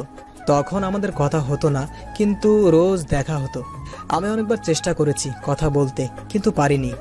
আর এসএসসি পরীক্ষার শেষেও নিজের একদিন আমার সাথে কথা বলতে আসে। তারপর? তারপর আমাদের রোজ কথা হতো। আমাদের সম্পর্ক ধীরে ধীরে ভালোবাসার রূপ নিতে থাকে। আমার ইন্টার পরীক্ষার পর আমি ওকে প্রপোজ করি। আমি জানতাম না ও আমাকে ভালোবাসে কিনা। প্রপোজের বদলে ও আমাকে চর মারে। কেন, ও তোকে পছন্দ করতো না? আরে না, ও আমাকে পছন্দ করতো। তাহলে তোকে চর মারলো কেন? কারণ আমি ওকে আই লাভ ইউ বলতে 2 বছর লেগেছিল। আমার কথা শুনে রাফি হাসতে থাকে। তা তোদের সমস্যা হলো কোথায় যে ব্রেকআপ করলি? 2 বছর আমরা ভালোভাবেই ছিলাম। আমি তখন অনার্স 2য় বর্ষে ছিলাম, আর ও প্রথম বর্ষে। আমাদের ভালোবাসায় কোনো কমতি ছিল না, কিন্তু কি? এক কালো ছায়া এসে আমাদের মাঝে সব কিছু বদলে দেয়। আমাদের ভুল বুঝিয়ে সব কিছু তছনছ করে দেয়, যা আমি সহ্য করতে পারিনি। যার কারণে আমি বাড়ি ফিরে আসি আর এইখানেই ভর্তি হই। তারপর কি হয়েছিল? অনেক বছর পরে আজ জানতে পারলাম আমি ভুল ছিলাম। আমাদের সম্পর্ক ভাঙার জন্য মিথ্যা সাজানো হয়েছিল, আর আমরা ওইখানেই ফেসে যাই। কিছু বুঝলাম না। আমি আমার জীবনের সমীকরণ আজও বুঝতে পারিনি। তুই আর কি বুঝবি? অনেক রাত হয়েছে, আমি এখন ঘুমাবো। আচ্ছা আমি তাহলে যাই, কাল কথা হবে। হ্যাঁ। রাফি চলে যাচ্ছিল, তখন আমি বললাম, কথাটা যেন মনে থাকে। কোন কথা? আমি যে এখানে আছি কেউ যেন জানতে না পারে। Okay bro. রাফি চলে গেলে আমি ঘুমানোর চেষ্টা করলাম। সকালবেলা পাখিদের ডাকে ঘুম ভাঙে। চারদিকে আকাশটা পরিষ্কার হয়ে গেছে, সূর্য উদয় হচ্ছে। এই শহরের সকালটা আমার বড্ড চেনা, কারণ এখানে কাটিয়েছি জীবনের অনেকগুলো বছর। আজ হয়তোবা শহরটা আমাকে ভুলে গেছে, কিন্তু আমি ভুলিনি। এই শহরে আবার ফিরে আসার কারণটা 2টা, একটা অফিসিয়ালি আর একটা আমার ভুল শুধরানো। তাই ফ্রেশ হয়ে ঠিকানা নিয়ে বেরিয়ে গেলাম খুঁজতে, যার জন্য আবার এই শহরে ফিরে আসা। আমার এই শহরটা চেনা, যার জন্য ঠিকানাটাই পৌঁছাতে অসুবিধা হয়নি।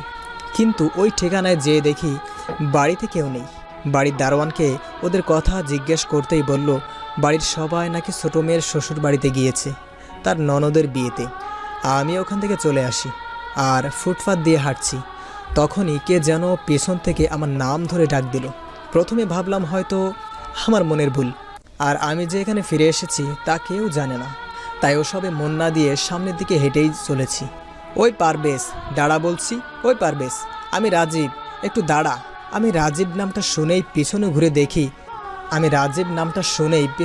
দেখি রাজীব। সত্যি, হারামিটা আমাকে চিনল কি করে? রাজীব আমার সামনে এসে বলল, ওই হারামি, তুই এত স্বার্থপর কেন? তোকে কোথায় না কোথায় খুঁজছি, আর তুই দিব্যি ঘুরে বেড়াচ্ছিস। আরে ভাই থাম থাম একটু, এত প্রশ্ন একসাথে করলে আমি কোনটার উত্তর আগে দিব আর কোনটা পরে দিব? চুপ হারামি, একটা কথাও বলবি না। আমাদেরকে ভুলে গেছিস তা তো বুঝতে পারছি। ওই তোর মুখ বন্ধ কর তো। আমার কথা বাদ দে। আচ্ছা, তুই তো এখন তোদের বাড়িতে যাবি, তাই না? সরি ভাই, তুই হয়তো ভুলে গেছিস, বর্তমানে আমার নিজের বলতে কোনো বাড়ি নেই, তবে অফিস থেকে থাকার জন্য যে বাড়ি দিয়েছে এখন সেখানে যাব। কি বলছিস তুই? তুই তোদের বাড়িতে যাবি? আর তোর বাবা মা নিজেদের ভুল বুঝতে পেরেছে। তো আমি কি করব? আর একটা কথা মনে রাখ, আমার কোনো বাবা মা নেই, আর নেই কোনো দেখ, যা হওয়া তা তো হয়ে গেছে। আর সোয়া, হ্যাঁ জানি, ও ওর স্বামীর সংসার নিয়ে সুখে আছে। আর তুই যেটা ভাবছিস। আরে বাদ দে না, বেশি কথা বললে কিন্তু আমি চলে যাব। চল আমার সাথে। কোথায়? আমার বাড়িতে, ওইখানে রাফি অপেক্ষা করছে। তার মানে রাফি জানে তুই এসেছিস আর আমাকে বললো না? আমি মানা করেছি। এখন চল না, অনেকদিন আড্ডা দিই না। তারপর আমি আর রাজীব আমার অফিস থেকে দেওয়া বাড়িতে গেলাম। সেখানে দেখি রাফি আমার জন্য অপেক্ষা করছে। তিনজনে আড্ডা দেওয়া শুরু করলাম। তখন রাফি বলল, পারভেজ, তুই কিন্তু নীলিমার কথাটা পুরোটা বলিসনি। নীলিমাটা কে? তারপর রাজীবকে সব বললাম।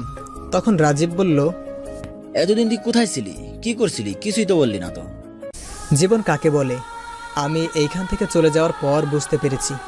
জীবন যুদ্ধ কাকে বলে তা বুঝেছি। তারপর আমি বলতে শুরু করলাম, বাড়ি থেকে বের হয়ে যাবার পর কোথায় যাব, কি করব বুঝতে পারছি না। পকেটেও কোনো টাকা নেই যে কিছু একটা করব। হঠাৎ করেই হাতে থাকা মোবাইল ফোনটা দেখে তাকিয়ে ভাবতে লাগলাম, যদি ফোনটা বিক্রি করি তাহলে কিছু টাকা হাতে পাবো, কিন্তু যদি মোবাইলটা বিক্রি করি তাহলে তো কারোর সাথে যোগাযোগ করতে পারবো না। না, কারোর সাথে কোনো যোগাযোগ রাখবো না, সবার থেকে অনেক দূরে চলে যাব, যাতে কেউ চাইলেও আমার সাথে কোনো যোগাযোগ না রাখতে পারে। তাই আমার এই মোবাইল ফোনটা বিক্রি করতে হবে, আর সেই সাথে সিমটাও ভেঙে ফেলতে হবে। তারপর অনেক চেষ্টা করলাম মোবাইলটা বিক্রি করতে, কিন্তু কেউ কিনতে চায় না। অবশেষে 10,000 টাকার মোবাইল মাত্র 3,000 টাকায় বিক্রি করি। তারপর পকেটে থাকা সিমটা ভেঙে ফেলি আর ঢাকার উদ্দেশ্যে রওনা দেই। ঢাকায় এসেও বিপদে পড়লাম, কোথায় যাব, কি করব বুঝতেই পারছি না। রাস্তায় রাস্তায় ঘুরছি, কিন্তু কি করব বুঝতেই পারছি না। যদি কোথাও ঘর ভাড়ার জন্য যাই তো বলে ব্যাচেলারদের ঘর ভাড়া দেওয়া যাবে না। কথাই বলে না, অবাগা যেদিকে যায় সাগরও সেদিকে শুকায়। যখন কোথাও ঘর ভাড়া পেলাম না, তখন বাধ্য হয়ে মোটামুটি দেখতে একটা মেসে উঠলাম। তারপর এখানকার বড় ভাইদের সাথে পরিচিত হই। তারা আমার পরিবারের সম্পর্কে জানতে চাইলে বাড়িতে কে কে আছে সব বলি, কিন্তু বাড়িতে আমার সাথে কি হয়েছে তা কাউকেই বলি নাই, কারণ এতে তারা আমাকে খারাপই ভাববে। কি কাজ করব কিছুই ভেবে পাচ্ছিলাম না, কারণ তখন রেজাল্টটাও পাইনি যে চাকরি করব। তাই ওনাদের কাছে বলি, যদি তারা একটা কাজের ব্যবস্থা করে দেয় তাহলে ভালো হতো। তখন ওদের মধ্যে আনোয়ার নামে এক বড় ভাই আমাকে একটা কাজের ব্যবস্থা করে দেয়। জীবন চলতে থাকে। তার কয়েক মাস পর যখন রেজাল্ট বের হয় তখন একটা চাকরি পাই। চাকরি পাওয়ার পর জীবনটা একটু পাল্টে যায়। কোম্পানি থেকে থাকার জন্য একটা বাড়ি দেয়, তাই ম্যাচ থেকে সেই বাড়িতে উঠি। তবে সাথে সাথে আনোয়ার ভাইকেও সাথে নেই, কারণ আমার বিপদের দিন এই মানুষটা আমাকে সাহায্য করেছে। আনোয়ার ভাই আমার সাথে 2 বছর ছিল, পরে তিনি তার গ্রামের বাড়িতে চলে যায়। আমাকে আনোয়ার ভাই অনেক সাহায্য করেছে, সে না থাকলে আমি হয়তো এইখানে পৌঁছাতেই পারতাম না। জীবন থেকে কিভাবে আরও 3টা বছর কেটে গেল বুঝতেই পারলাম না, কারণ আমি ব্যস্ত ছিলাম নিজেকে গড়ার জন্য। নিজেকে সব সময় মানুষের আড়ালে লুকিয়ে লুকিয়ে রাখতাম, যাতে কষ্টগুলোর কথা মনে না থাকে। একদিন অফিসে বসে কাজ করছিলাম, তখন পিয়ন এসে বলল যে বস আমাকে ডেকেছে, তাই আমি তার কেবিনে যাই। সেদিন হয়তো আমার জীবনের ভালো দিন ছিল, তাই তো আমার জমে থাকা অনেক প্রশ্নের উত্তর পাই। সেদিন বসের কেবিনে এমন একজনকে দেখি যে আমার সাথে বিশ্বাসঘাতকতা করেছিল, যে আমার সব কিছু কেড়ে নিয়েছিল। সেই কেবিনে ঢোকার পর স্যার বলল, আরে পারভেজ, তোমার কথাই বলছিলাম, আমার জামাই বাবাজির সাথে। তা স্যার কি জন্যে আমাকে ডেকেছিলেন? আমি কিছুদিনের জন্য বাইরে যাচ্ছি, তাই অফিসের সব কাজ ওরা হাতে তুলে দিতে চাই, আর আমি আশা করি তুমি ওকে সাহায্য করবে। স্যার আপনি?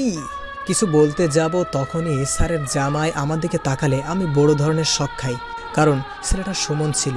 আপনারা হয়তো ভাবছেন এই সুমনটা আবার কে?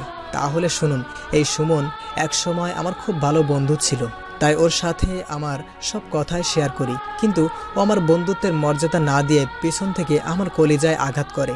আপনারা হয়তো এটা ভাবছেন পিছন থেকে কি এটাও সম্ভব?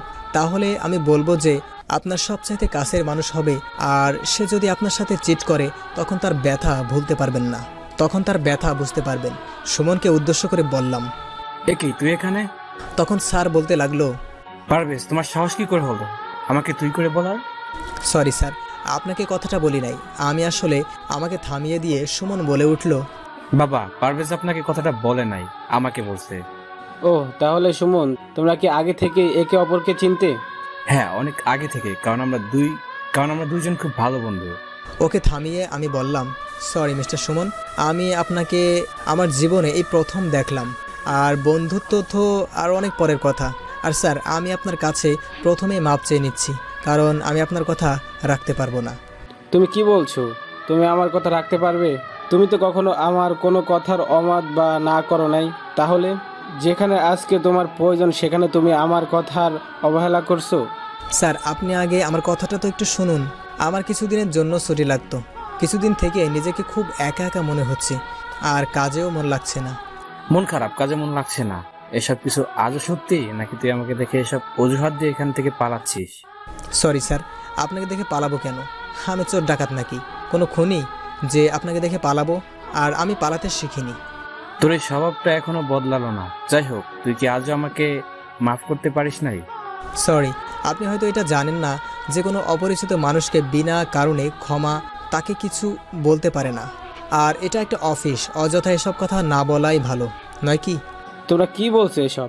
কিছুই বুঝতে পারছি না। জামাই বাবাজি বলছে ও তোমাকে চিনে, তুমি বলছো চেনো না, আবারও মাফ করার কথা বলছে। এসব কি? ওসব কিছু না স্যার। কি কিছু না? আমাদের এতদিনের বন্ধুত্ব কি করে তুই ভুলতে পারিস? মানছি আমি একটা ভুল করেছি, তাই বলে কি আমাকে মাফ করা যায় না?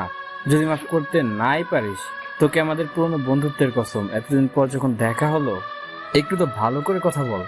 তোর মতো বিশ্বাসঘাতকের মুখে বন্ধুত্বের নামটা কথাটা মানায় না। তোর কাছে এটা একটা মাত্র ভুল মনে হয়, যার জন্যে আমার জীবন লণ্ডভণ্ড হয়ে গেছে। যে তার বন্ধুর ভালোবাসার মানুষকে বিয়ে করতে পারে, তখনই স্যার ও মেয়েটা চমকে উঠে বলল, এসব আপনি কি বলছেন? আমি আপনাকে কোনোদিন ভালোবাসতে পারবো না। আপনি কি আমার সংসারটা ভাঙতে চাইছেন? সরি, আমি কখন বললাম আপনি আমাকে ভালোবাসেন বা আমি আপনাকে? আপনি এক্ষুনি বললেন তো। হ্যাঁ বলেছি, তবে আপনি তো ওর বউ নন, ওর বউ তো নীলিমা। আমি ওর বউ। আর এই নীলিমাটা আমার কে? এই নামে তো আমি কাউকে চিনি না, বা এ নাম তো ওর মুখে শুনি নাই। কি বলছেন এসব আপনি? ওর বউ মানে? ওই এই মেয়েটা কি বলছে? এই মেয়েটা তোর বউ মানে? তাহলে তুই 2টা বিয়ে করেছিস আর এটা এদের থেকে লুকিয়ে রেখেছিস? সি, তুই এতটা খারাপ। সুমন কিছু বলছে না, মাথা নিচু করে আছে। অবশ্য এটা আবার নতুন কি? তোর যে চরিত্র খারাপ, এটাই স্বাভাবিক। এই যে আপনি আমার বরের নামে এসব কি বলছেন? আমার বরের চরিত্র খারাপ? আপনি আমাদের কর্মচারী, তাই আপনি কর্মচারীর মতো থাকুন। তাই তো থাকতে চেয়েছিলাম, কিন্তু আপনার এই গুণধর বর আমাকে যদি আমার বন্ধুত্বের কসম না দিত তাহলে কিছুই বলতাম না। আমি সুমনকে বললাম, তোকে একটা কথা বলবো, তুই কি ওই চরিত্রহীন মেয়েটাকে ছেড়ে দিয়েছিস? যাক, ভালোই করেছিস। তুই আমাকে যা ইচ্ছে বল, আমি কিছু বলবো না। দয়া করে ওকে চরিত্রহীন বলিস না। চরিত্রহীনকে চরিত্রহীন বলবো না তো কি বলবো? ও আমাকে ঠকিয়েছে। ওই তোমার তাতে কি? উনি তো নীলিমা নামে যাই বলুক না কেন, এ তো তোমার কি? মানে কি এমন করছে যা? মেয়েটাকে থামিয়ে দিয়ে সুমন বলল, বলবো, আর সব সত্যি কথা বলবো। আমার একটা মিথ্যা মোহর কারণে আজ আমি আমার সবচেয়ে ভালো বন্ধুর কাছে অপরাধী, ওর ভালোবাসার মানুষের কাছে অপরাধী। তখন সুমন আমাকে বলল, দোস্ত, তুই আমাকে মাফ করে দিস, সব দোষ আমার। নীলিমার কোনো দোষ নেই। তুই নীলিমাকে খারাপ চরিত্রহীন বলিস না। মানে? আমি কিছু বুঝছি না। সুমন বলতে শুরু করলো, যেদিন তুই আমার সাথে নীলিমার পরিচয় করিয়ে দিয়েছিলি, ওই দিন আমি ওকে দেখে ওর রূপের প্রেমে পড়ে যাই। তাই আমি সবসময় চেয়েছিলাম তোদের দুজনকে আলাদা করে দিতে। যখন দেখলাম তোদেরকে এত সহজে আলাদা করা যাবে না, তখন আমি খুব জঘন্য একটা পরিকল্পনা করি তোদের আলাদা করার জন্য। আর আমি এই পরিকল্পনা সফল হই। মানে এসব কিছু মিথ্যা ছিল? হ্যাঁ, সব সাজানো ছিল তোদের আলাদা করার জন্য। তোদেরকে আলাদা করার জন্য আমি প্রথমে নীলিমার কাছে তোর একটা মেয়ের এডিট করা এমন কিছু ক্লোজ ছবি পাঠিয়ে দিই। আর নীলিমাকে বলি তুই ওকে ধোকা দিছিস। পরে আমার সাথে নীলিমার কিছু ছবি এডিট করে তোর কাছে অন্যের মাধ্যমে পাঠিয়ে দিই। এতে তোরা আমার প্ল্যান মতো দুজনকে ভুল বুঝিস। আর তোকে এটাও বলি যে আমার সাথে নীলিমার বিয়ে ঠিক হয়েছে। আর তুই যখন রাগ করে নীলিমার ওই ছবিগুলো নিয়ে গিয়ে ওর বাবার সামনে ওকে অপমান করে আসিস, তখন ওর বাবা ওকে অপমান করে। তার মানে নীলিমা নির্দোষ ছিল? হ্যাঁ। সুমনের এই কথাটা শোনার পর আমার বুকের ভেতর মনে হচ্ছে সব কিছু ভেঙে যাচ্ছে।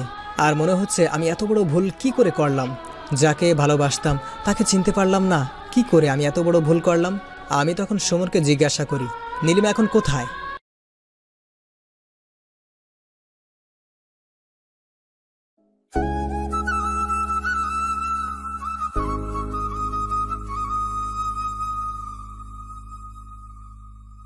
সুমনের এই কথাটা শোনার পর আমার বুকের ভেতর মনে হচ্ছে সব কিছু ভেঙে যাচ্ছে। আর মনে হচ্ছে আমি এত বড় ভুল কি করে করলাম? যাকে ভালোবাসতাম তাকে চিনতে পারলাম না, কি করে আমি এত বড় ভুল করলাম?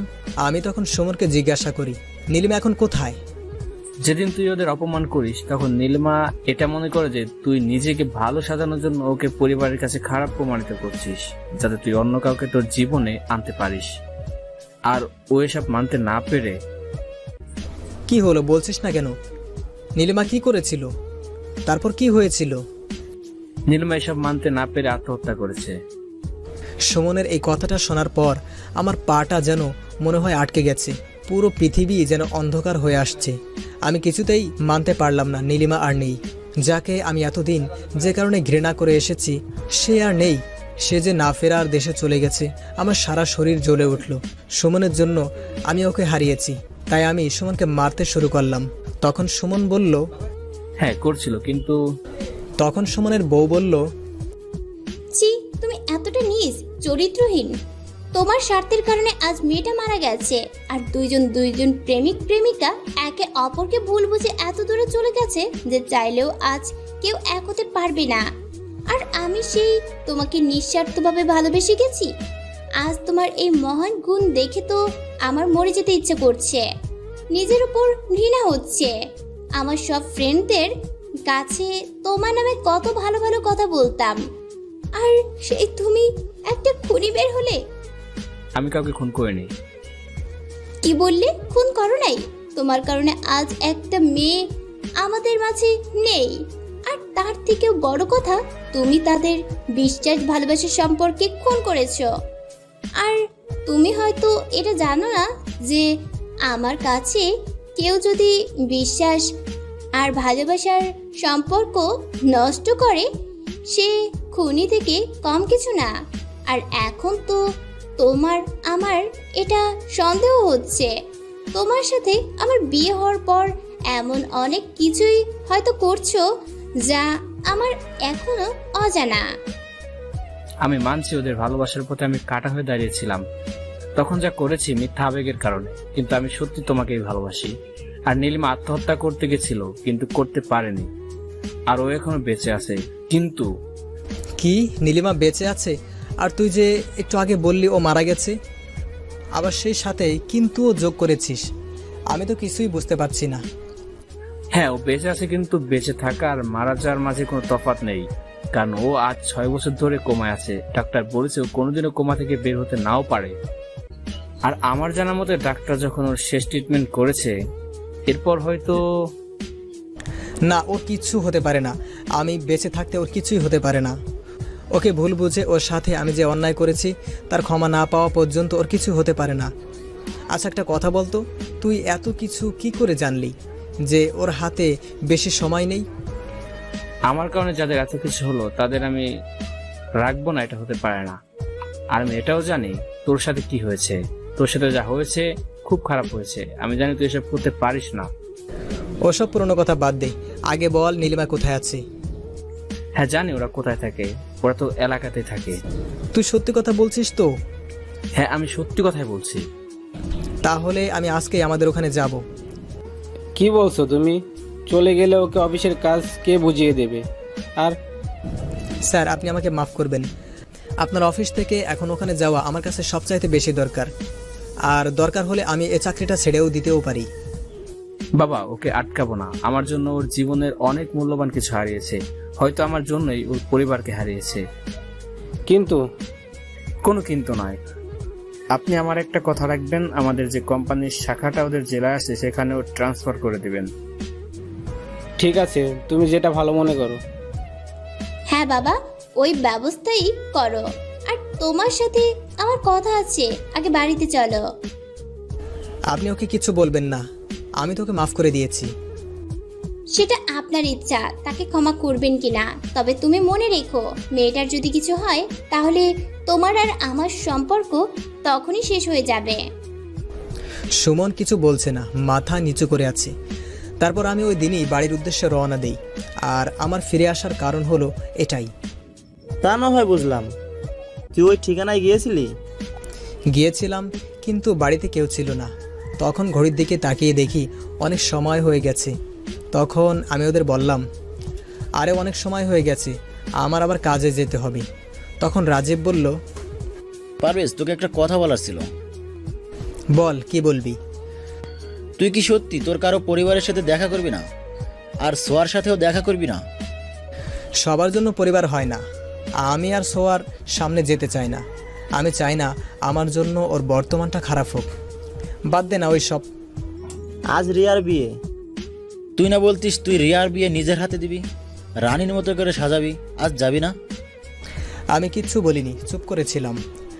আচ্ছা, আমি এখন যাই। রাফি আর রাজীব চলে গেল। আজ রিয়ার বিয়ে, আমি তো জানি না। আজ আমার সেই ছোট্ট বোনটার বিয়ে। সে আজ কত বড় হয়ে গিয়েছে কে জানে। আর বধূ সাজে তাকে কেমন দেখা যাচ্ছে, খুব দেখতে ইচ্ছে করছে। কিন্তু আমি যে আমার বোনের কাছে অপরাধী। সে শুধুই যে আমাকে ঘৃণা করে। আজ তোকে অনেক মিস করছি রে। কিন্তু আমার নিয়তি এত খারাপ যে একই শহরে থাকার পরেও আমার বোনের বিয়েতে যেতে পারবো না। আজ অফিসের প্রথম দিন, তাই সবার সাথে পরিচিত হয়ে নিলাম। তারপর কেবিনে গিয়ে সব কিছু বুঝে নিলাম।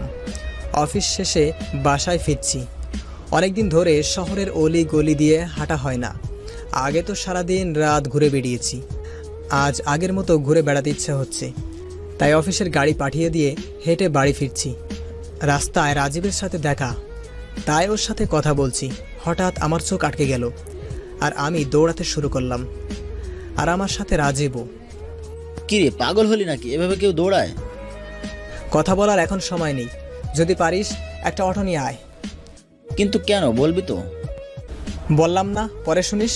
আগে একটা অটো ব্যবস্থা কর। তারপর রাজীব একটা অটো নিয়ে আসতেই আমি অটো ড্রাইভারকে বললাম, চাচা সামনের অটোকে ফলো করুন। কি এমন দেখলি যে এভাবে ওই অটোকে ফলো করছিস? তোর প্রশ্নের উত্তর আমি পরে দেব, এখন চুপ কর। তারপর আমি ওদের ফলো করতে করতে একটা বিয়ের বাড়ির কাছাকাছি আসি। কিরে, তুই না বললি তোদের? কার বিয়ে বা কাদের বাড়ি এটা এখন ভাবার বিষয় না। তুই এখানে শুধু এটা দেখ, এখানে এমন কোনো মেয়ে আছে কিনা যে হুইল চেয়ারে বসে আছে। ঠিক আছে, আমি দেখছি। তারপর আমি ওদের অনেক খুঁজেও যখন পেলাম না, ভাবছি আমি হয়তো ভুল দেখেছি। তখন হঠাৎ চোখ গেল কনে বা বউয়ের ঘরের দিকে, যেখানে মেয়েকে সাজানো হচ্ছে। ওখানে একটা মেয়েকে দূর থেকে নীলিমার মতো দেখতে লাগছে। তাই আমি শিওর হওয়ার জন্য কনের ঘরের কাছে যেতেই আমি থমকে গেলাম।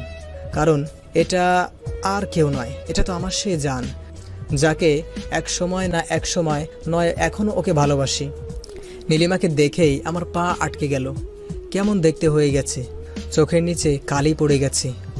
আগেও একটু মোটা ছিল, যার জন্যে ওকে আমি আটার বস্তা বলতাম। আর ও অনেক রাগ করতো, আমাকেও রাগ ভাঙাতে হতো। আর আজ এক জীবন্ত লাশের মতো বসে আছে। মুখে সেই আগের হাসি, মায়াটা নেই, কোথায় যেন হারিয়ে গেছে। সব আমার জন্য। আমি ওকে ভুল বুঝেছিলাম বলে আজ ওর এই অবস্থা। আমি ধীরে ধীরে ওর সামনে এগিয়ে গেলাম। ওর সামনে গিয়ে বসলাম। এই আটার বস্তা, আমার সাথে কথা বলবে না? আমি না হয় তোমার উপর অভিমান করেছিলাম, কারণ তুমি যে অন্য কারো হবা তা আমি সহ্য করতে পারতাম না। তুমি না বলতে কখন তুমি আমার উপর অভিমান করলে আমি ভাঙাবো, আর আমি করলে তুমি ভাঙাবা। নীলিমা শুধু চেয়ে আছে, মুখে কোনো শব্দ নেই। তাহলে যখন আমি অভিমান করলাম তুমি ভাঙাওনি কেন? উল্টো তুমিও অভিমান করে বসে আছো। কি হলো, কথা বলবে না? এত অভিমান তোমার? আমি না হয় ভুল করেছিলাম, তা তুমি তো আমার ভুল ভাঙাওনি। চারপাশে লোকজন জমা হয়ে গেছে আমার কাণ্ড দেখে। অবশ্য জমা হওয়ারই কথা, বিয়েবাড়ি তো। তখনই পেছন থেকে কেউ বলল, এই আপনি কে আর এখানে কি করেন? আমি পিছনে তাকিয়ে যা দেখলাম তাতে আমার শরীরে 440 ভোল্টের শক লাগলো। আমি বাড়ির চারদিকে ভালোভাবে তাকিয়ে দেখলাম, আরে এটা তো আমার বাড়ি। তার মানে এই বিয়ে বাড়িতে আমার বোনের বিয়ে হচ্ছে। কিন্তু আমার একটাই প্রশ্ন, আমার বাড়িতে ও কি করে? ও সোজা এসে আমাকে জড়িয়ে ধরল, যা আমাকে আরও অবাক করে দিল। আমার মাথায় শুধু একটা প্রশ্ন ঘুরপাক খাচ্ছে, আমাকে কেন জড়িয়ে ধরল? কি হচ্ছে? এই ছাড়ুন আমায়। অনেক কষ্টে ছাড়িয়ে নিলাম। আমার মনে একটা প্রশ্ন, সোয়া এই বাড়িতে কেন? পরে মনে হলো, ও আজ তো রিয়ার বিয়ে। আর আমি ওকে কিছু বলতে যাব, তখনই কে যেন বলে উঠল, কি হয়েছেটা কি এখানে? এখানে এত হইচই কেন? বলতে বলতে আমার দিকে আসতে লাগলো। যখন লোকটি আমার সামনে আসলো আমি যেন বোবা হয়ে গেলাম, কারণ লোকটা আমার বাবা। আর তার পিছনে বাড়ির সবাই অবাক হয়ে দাঁড়িয়ে আছে। আব্বুর কথায় আমার ভ্রম কাটে। বাবা, তুই কখন এলি? আব্বুকে থামিয়ে বলতে শুরু করলাম, আপনি আমাকে মাফ করবেন। এখানে আসার ইচ্ছা আমার কোনো কালেই ছিল না। নীলিমাকে ফলো করতে করতে যে আপনাদের এখানে এসে পড়ব তা বুঝতেই পারিনি। এসব তুই কি বলছিস? এটা তো তোর নিজেরই বাড়ি, আর এখানে তুই আসবি না তো কে আসবে? সরি, এটা আমার বাড়ি কোনো দিনও ছিল না, আর ভবিষ্যতেও না। কিছু বলতে যাব তখনই সোয়া বলে উঠল, এসব তুই কি বললি? সরি, আপনাকে তো আমি চিনতে পারলাম না, আর আমি অপরিচিত কারোর সাথে কথা বলি না। যাই হোক, আমি এখন আসি। আপনাদের এখানে এসে অনেক বড় ভুল করেছি। আপনার মেয়ের বিয়ে ভালোই ভালোই হোক এ আশাই করি। আসি। বোন কিছুই বলছে না, শুধু চোখের পানি ফেলছে।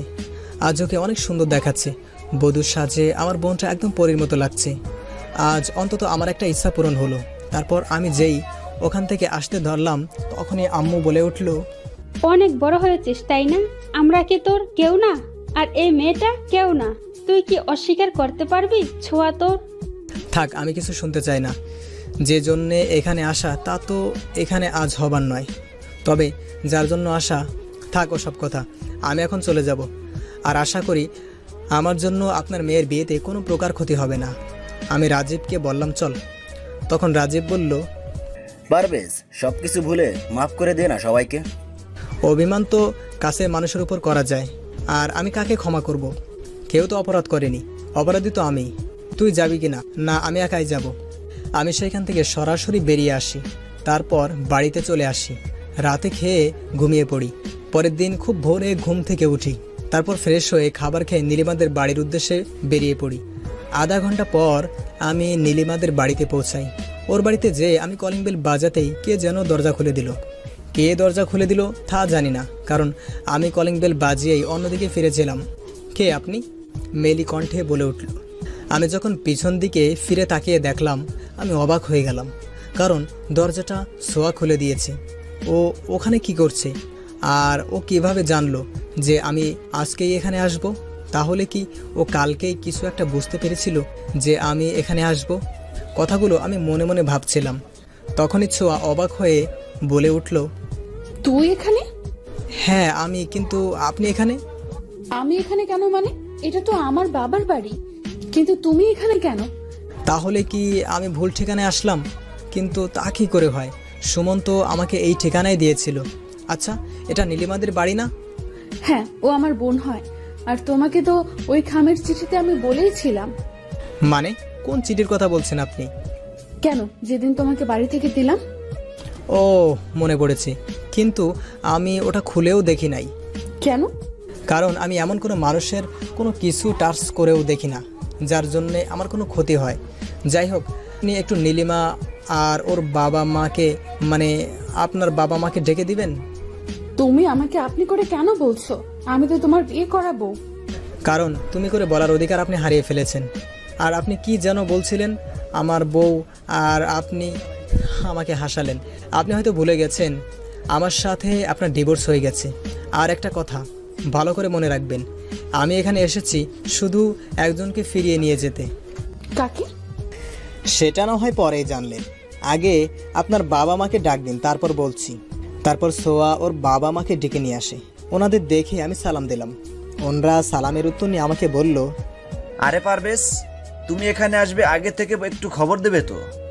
আসলে আমি এখানে গতকালও এসেছিলাম, আর আপনারা তো ও বাড়িতে আমাকে দেখেইছেন। হ্যাঁ, তা দেখেছি, কিন্তু কাল তুমি তোমার পরিবারের সাথে যা করেছো তা কিন্তু অন্যায়। ওসব কথা বলতে আমি এখানে আসিনি। এখানে আমি একটা গুরুত্বপূর্ণ কাজে এসেছি। হ্যাঁ বলো, কি বলবে? তার আগে বসো তো। আমি এখানে এসেছি শুধুমাত্র আমার স্ত্রীকে সাথে করে নিয়ে যাওয়ার জন্য। তা তোমার স্ত্রীকে তুমি নিয়ে যেতেই পারো, এতে আমাদের কি করার আছে? তা তুমি ওকে কখন নিয়ে যাচ্ছ? আপনারা যদি অনুমতি দেন তাহলে আজকেই নিয়ে যাব। ঠিক আছে বাবা, তুমি ছোঁয়ার ঘরে গিয়ে রেস্ট নাও। আমি ছোঁয়াকে ওর কাপড় গুছিয়ে নিতে বল। আর তুমি আমাদের এখানে আজ প্রথমবার এসেছো, তাই না খেয়ে কিন্তু যেতে পারবে না। তা নয়, খেয়ে যাব, তবে সোয়া ত্যাগ করবে কেন?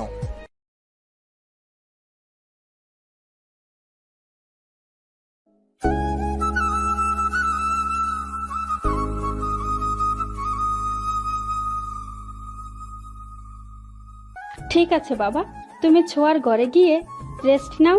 আমি ছোঁয়াকে ওর কাপড় গুছিয়ে নিতে বল। আর তুমি আমাদের এখানে আজ প্রথমবার এসেছো, তাই না খেয়ে কিন্তু যেতে পারবে না। তা নয়, খেয়ে যাব, তবে সোয়া ত্যাগ করবে কেন? এখনই তো তুমি বললে যে তুমি তোমার স্ত্রীকে নিয়ে যাবে, তাহলে? হ্যাঁ, আমি মানছি যে আমি আমার স্ত্রীকে নিয়ে যেতে এসেছি, তবে সে সোয়া নয়, নীলিমা। তুমি কি আমাদের সাথে মজা করছো? নীলিমা কি করে তোমার বউ হবে? তোমার সাথে তো সোয়া। ওর সাথে বিয়ে হয়েছিল, তবে আপনারা কি এটা ভুলে গেছেন যে ওর সাথে আমার ডিভোর্সও হয়েছে? আর বাকি থাকলো নীলিমা, ওর সাথে আমার বিয়ে হয়েছে 7 বছর আগে।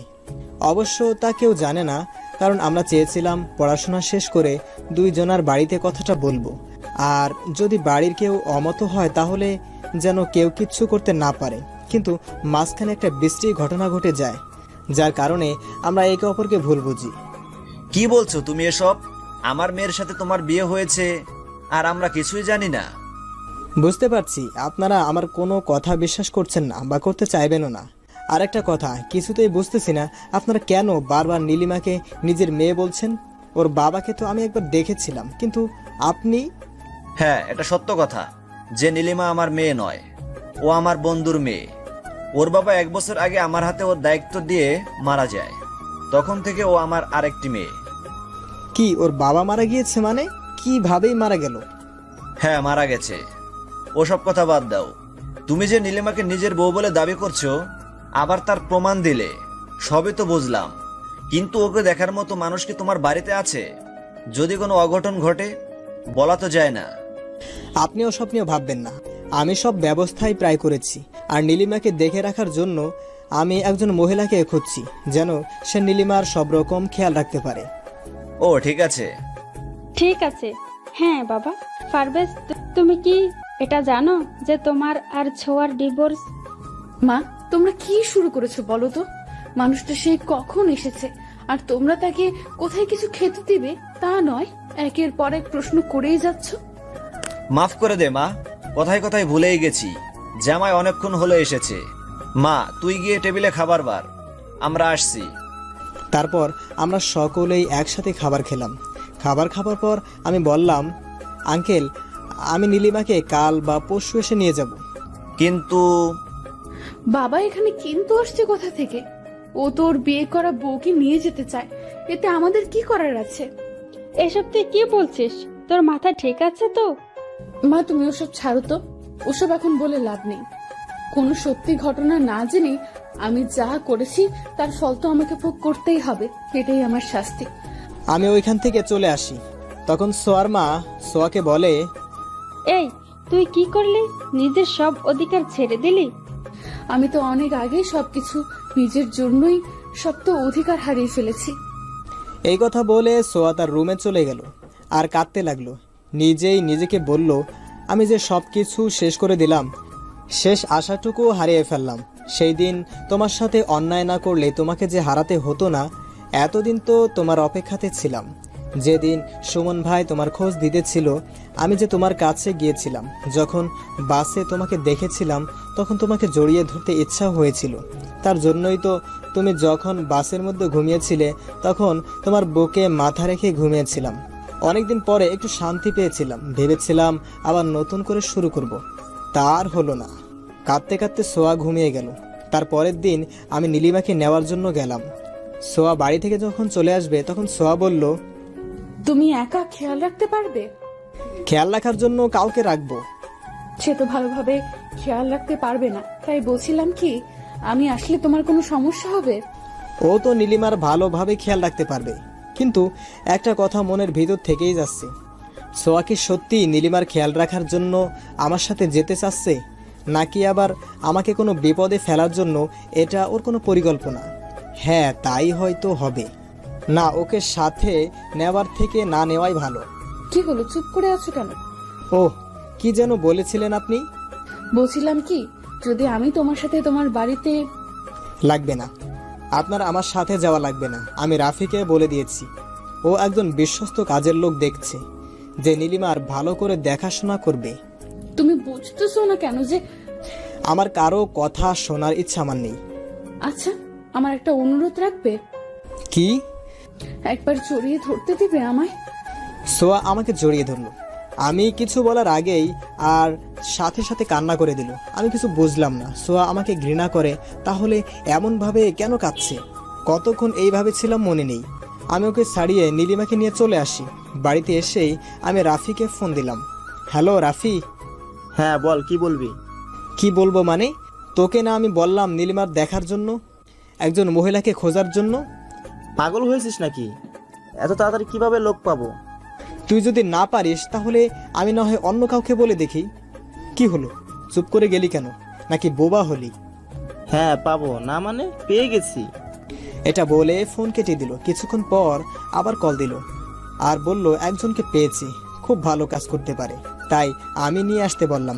1 ঘন্টা পরে কলিং বেল বেজে উঠলো। দরজা খুলে দেখি রাফি আর একটা বোরকা পরা মেয়ে। রাফি ওই বোরকা পরা মেয়েকে দেখিয়ে বলল, পারভেজ, তোকে যার কথা বলেছি মেয়েটা খুব ভালো, বাড়ির সবকিছু নিজের বাড়ি মনে করেই করবে। ঠিক আছে ঠিক আছে, আর কিচ্ছু বলতে চাই না, আর জানতেও চাই না। তার থেকে বরং ভিতরে চলো। অনেকদিন পথ নীলিমা নিয়ে এসেছি, আর তোরাও তো মনে হয় ক্লান্ত হয়েছিস। তুই ঠিক বলেছিস, যা গরম এখন পড়েছে, এখানে থেকে একেবারে সিদ্ধ হয়ে যাচ্ছি। তার থেকে বরং ভিতরে যাই। তো আমি কি তোদের বাইরে থাকতে বললাম? উফ রাফি ভাই, আপনারা কি শুরু করলেন বলেন তো?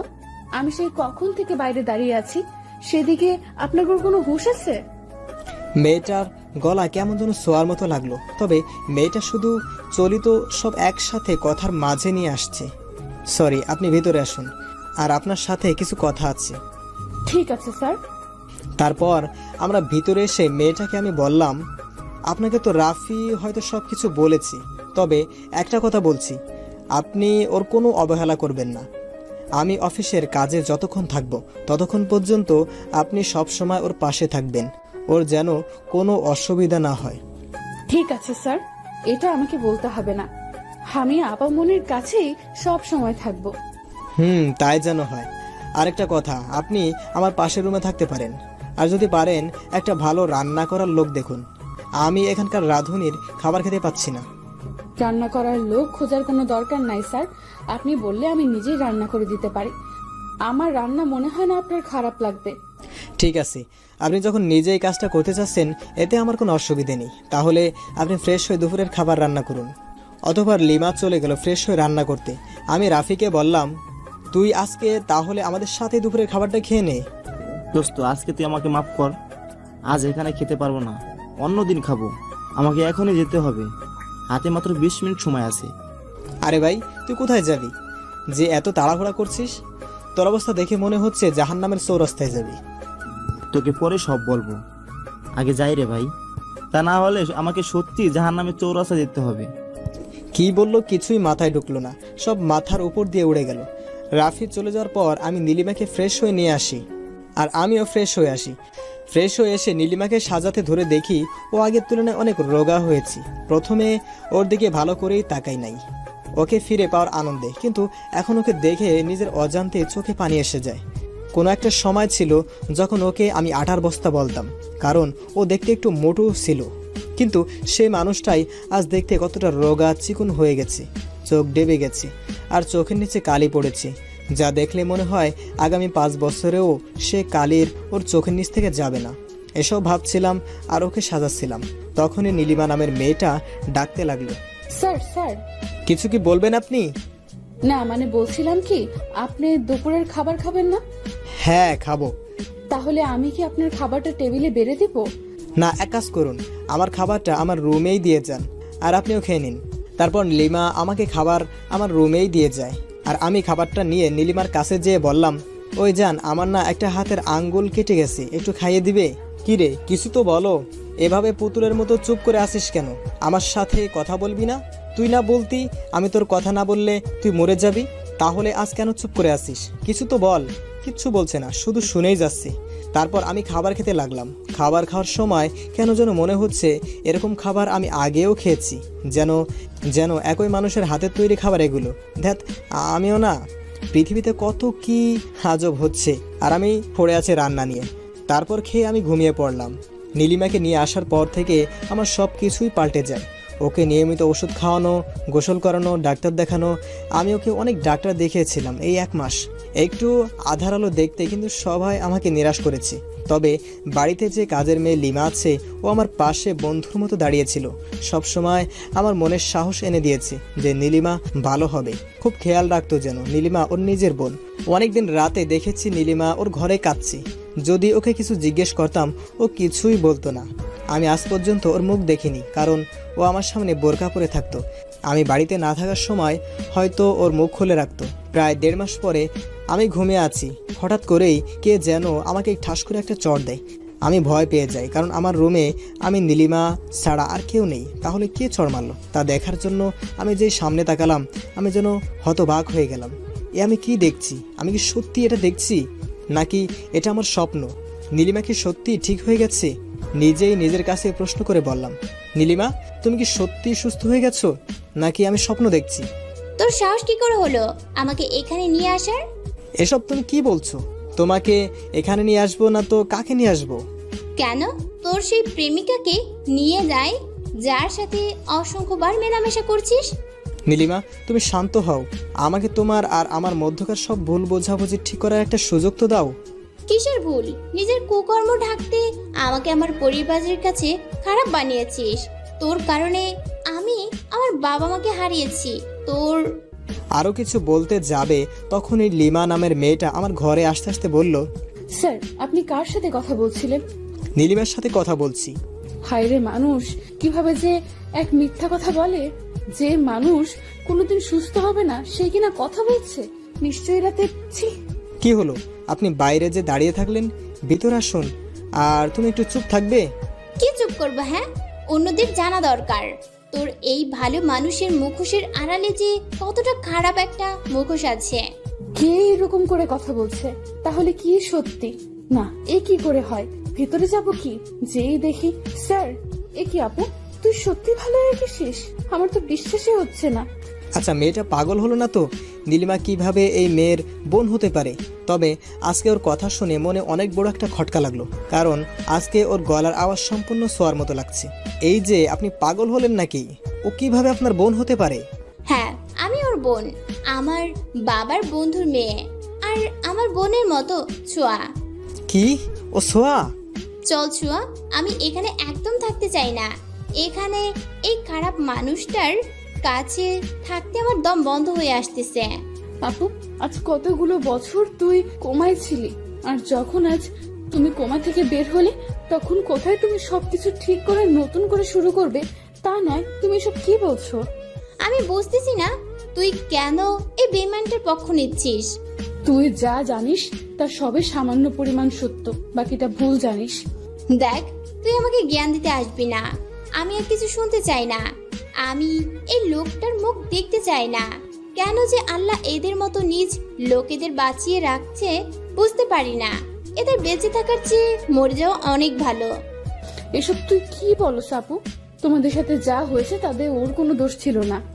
আমি আর কোনো কথা শুনতে চাই না, চল এইখান থেকে। তুমি আমাকে ক্ষমা করতে পারো না? আর আমি মরে গেলে তুমি খুশি হবে? হ্যাঁ হব, আর তোকে কোনোদিন ক্ষমা করতে পারবো না। চল ছোঁয়া। তোমার কোনো ইচ্ছা কোনোদিন অপূর্ণ রাখিনি, এটা রাখবো, খুব তাড়াতাড়ি এটাও পূরণ হবে। আর এত রাতে কাউকে যেতে হবে না, আমিই চলে যাচ্ছি। তারপর আমি বাড়ি থেকে বেরিয়ে গেলাম। আজ বড় অদ্ভুত লাগছে যে আমার কিছু হলে পাগল হয়ে যেত, আজ আমি মরে গেলেও কিছু যায় আসে না। আমি তোমার কোনো ইচ্ছা অপূর্ণ রাখিনি, আজ তোমার এই ইচ্ছাটাও রাখবো না, খুব তাড়াতাড়ি পূর্ণ হবে। এদিকে সোয়া নীলিমাকে বলল, এই তুই কি করলি? 5 বছর আগে আমি যে ভুল করেছিলাম আজ তুই তাই করলি। মানে? তার নীলিমাকে সব বলল।